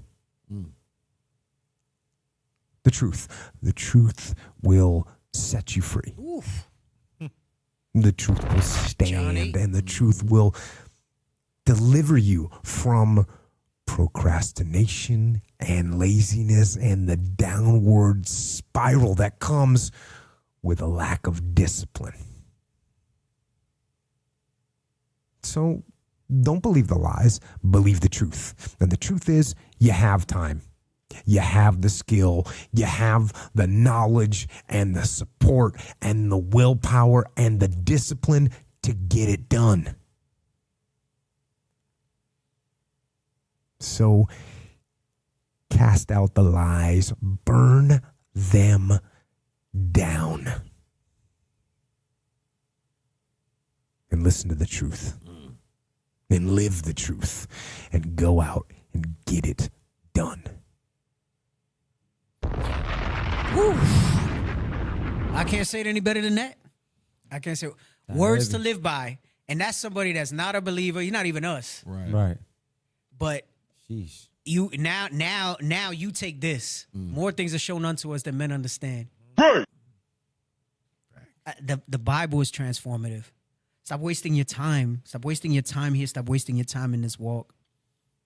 Be fervent. Be on fire. Have passion for the transformation that we need to make. and continue to make day by day, day by day. All right, what do we got? Booster Club, Booster Club, Booster Club. Support the Booster Club. All right, you've seen the magnificent works that we're doing. Right. There are people that need access to this Bible, this truth, so that their lives can be transformed as well. All right. Romans 10, 14, and 15, right? A couple of my favorite verses in the scriptures. How they're going to hear without somebody showing them or telling them, right? How beautiful are the feet of them that bring these glad tidings, all right? And it's all possible by your support. Hit that, even if you're giving $5. 5 multiplied by how many people are watching right now? Right. Money. Come on. We can make things happen, and you see the fruits of it. Right. You see the fruits of it, right? You wonder, oh, why do we put all this stuff online? Because we want to show you that we're not here like living it up on your donations. Right. Good point. We out here putting in the work. We show you the results of what you give forth, right? Of what you give forth. That's it. What else we That's got? it. And of course, if you want to see all those things, follow us on YouTube, TikTok, Instagram. All right. We want to make sure our subscribers keep going up. That way this word reaches out further. Yeah, we've been a little 32.5, you know. We're trying to get to 35,000. Right. You know, been a little slow, been a little you know, help us out. Let's go. I didn't even know we have a TikTok, you know. But, you know, there's TikTok. I guess that's where my lectures were seen. Right? Hit the QR codes, all right, that we got down there, and share it. I mean, y'all are subscribed, but you know, promote, help us out. So it's not just maybe you ain't got the $5 to give to the Booster Club. You know what? It goes a long way with you trying to share this stuff out there. You know, put it out, put it out. Right, alms deeds. Let's go. What else we got? Wow. All right. Hey, listen. Lord's Will Live Last. I'll be on next week. Few things out of this class that I didn't touch on. Maybe so my aim was to kind of hit this. I still didn't show some video, so I might run some things back with the behavior piece. And then I'm gonna go a little narrow focused on the brothers a little bit. I gotta go back to the manosphere a little bit. I'm gonna talk about, you know, dealing with some relationship stuff again, because you know we still not moving in the right spirit with some of that. So I'm gonna talk about that a little bit too. And deal with that. We'll see. Unless something crazy happens in the earth, like I say, you know, then I got to touch on that. Right. Consequential things. Then we got to hit that too. All right. Anyway, y'all be safe. Y'all stay in the spirit. With that, we say shalom. Shalom.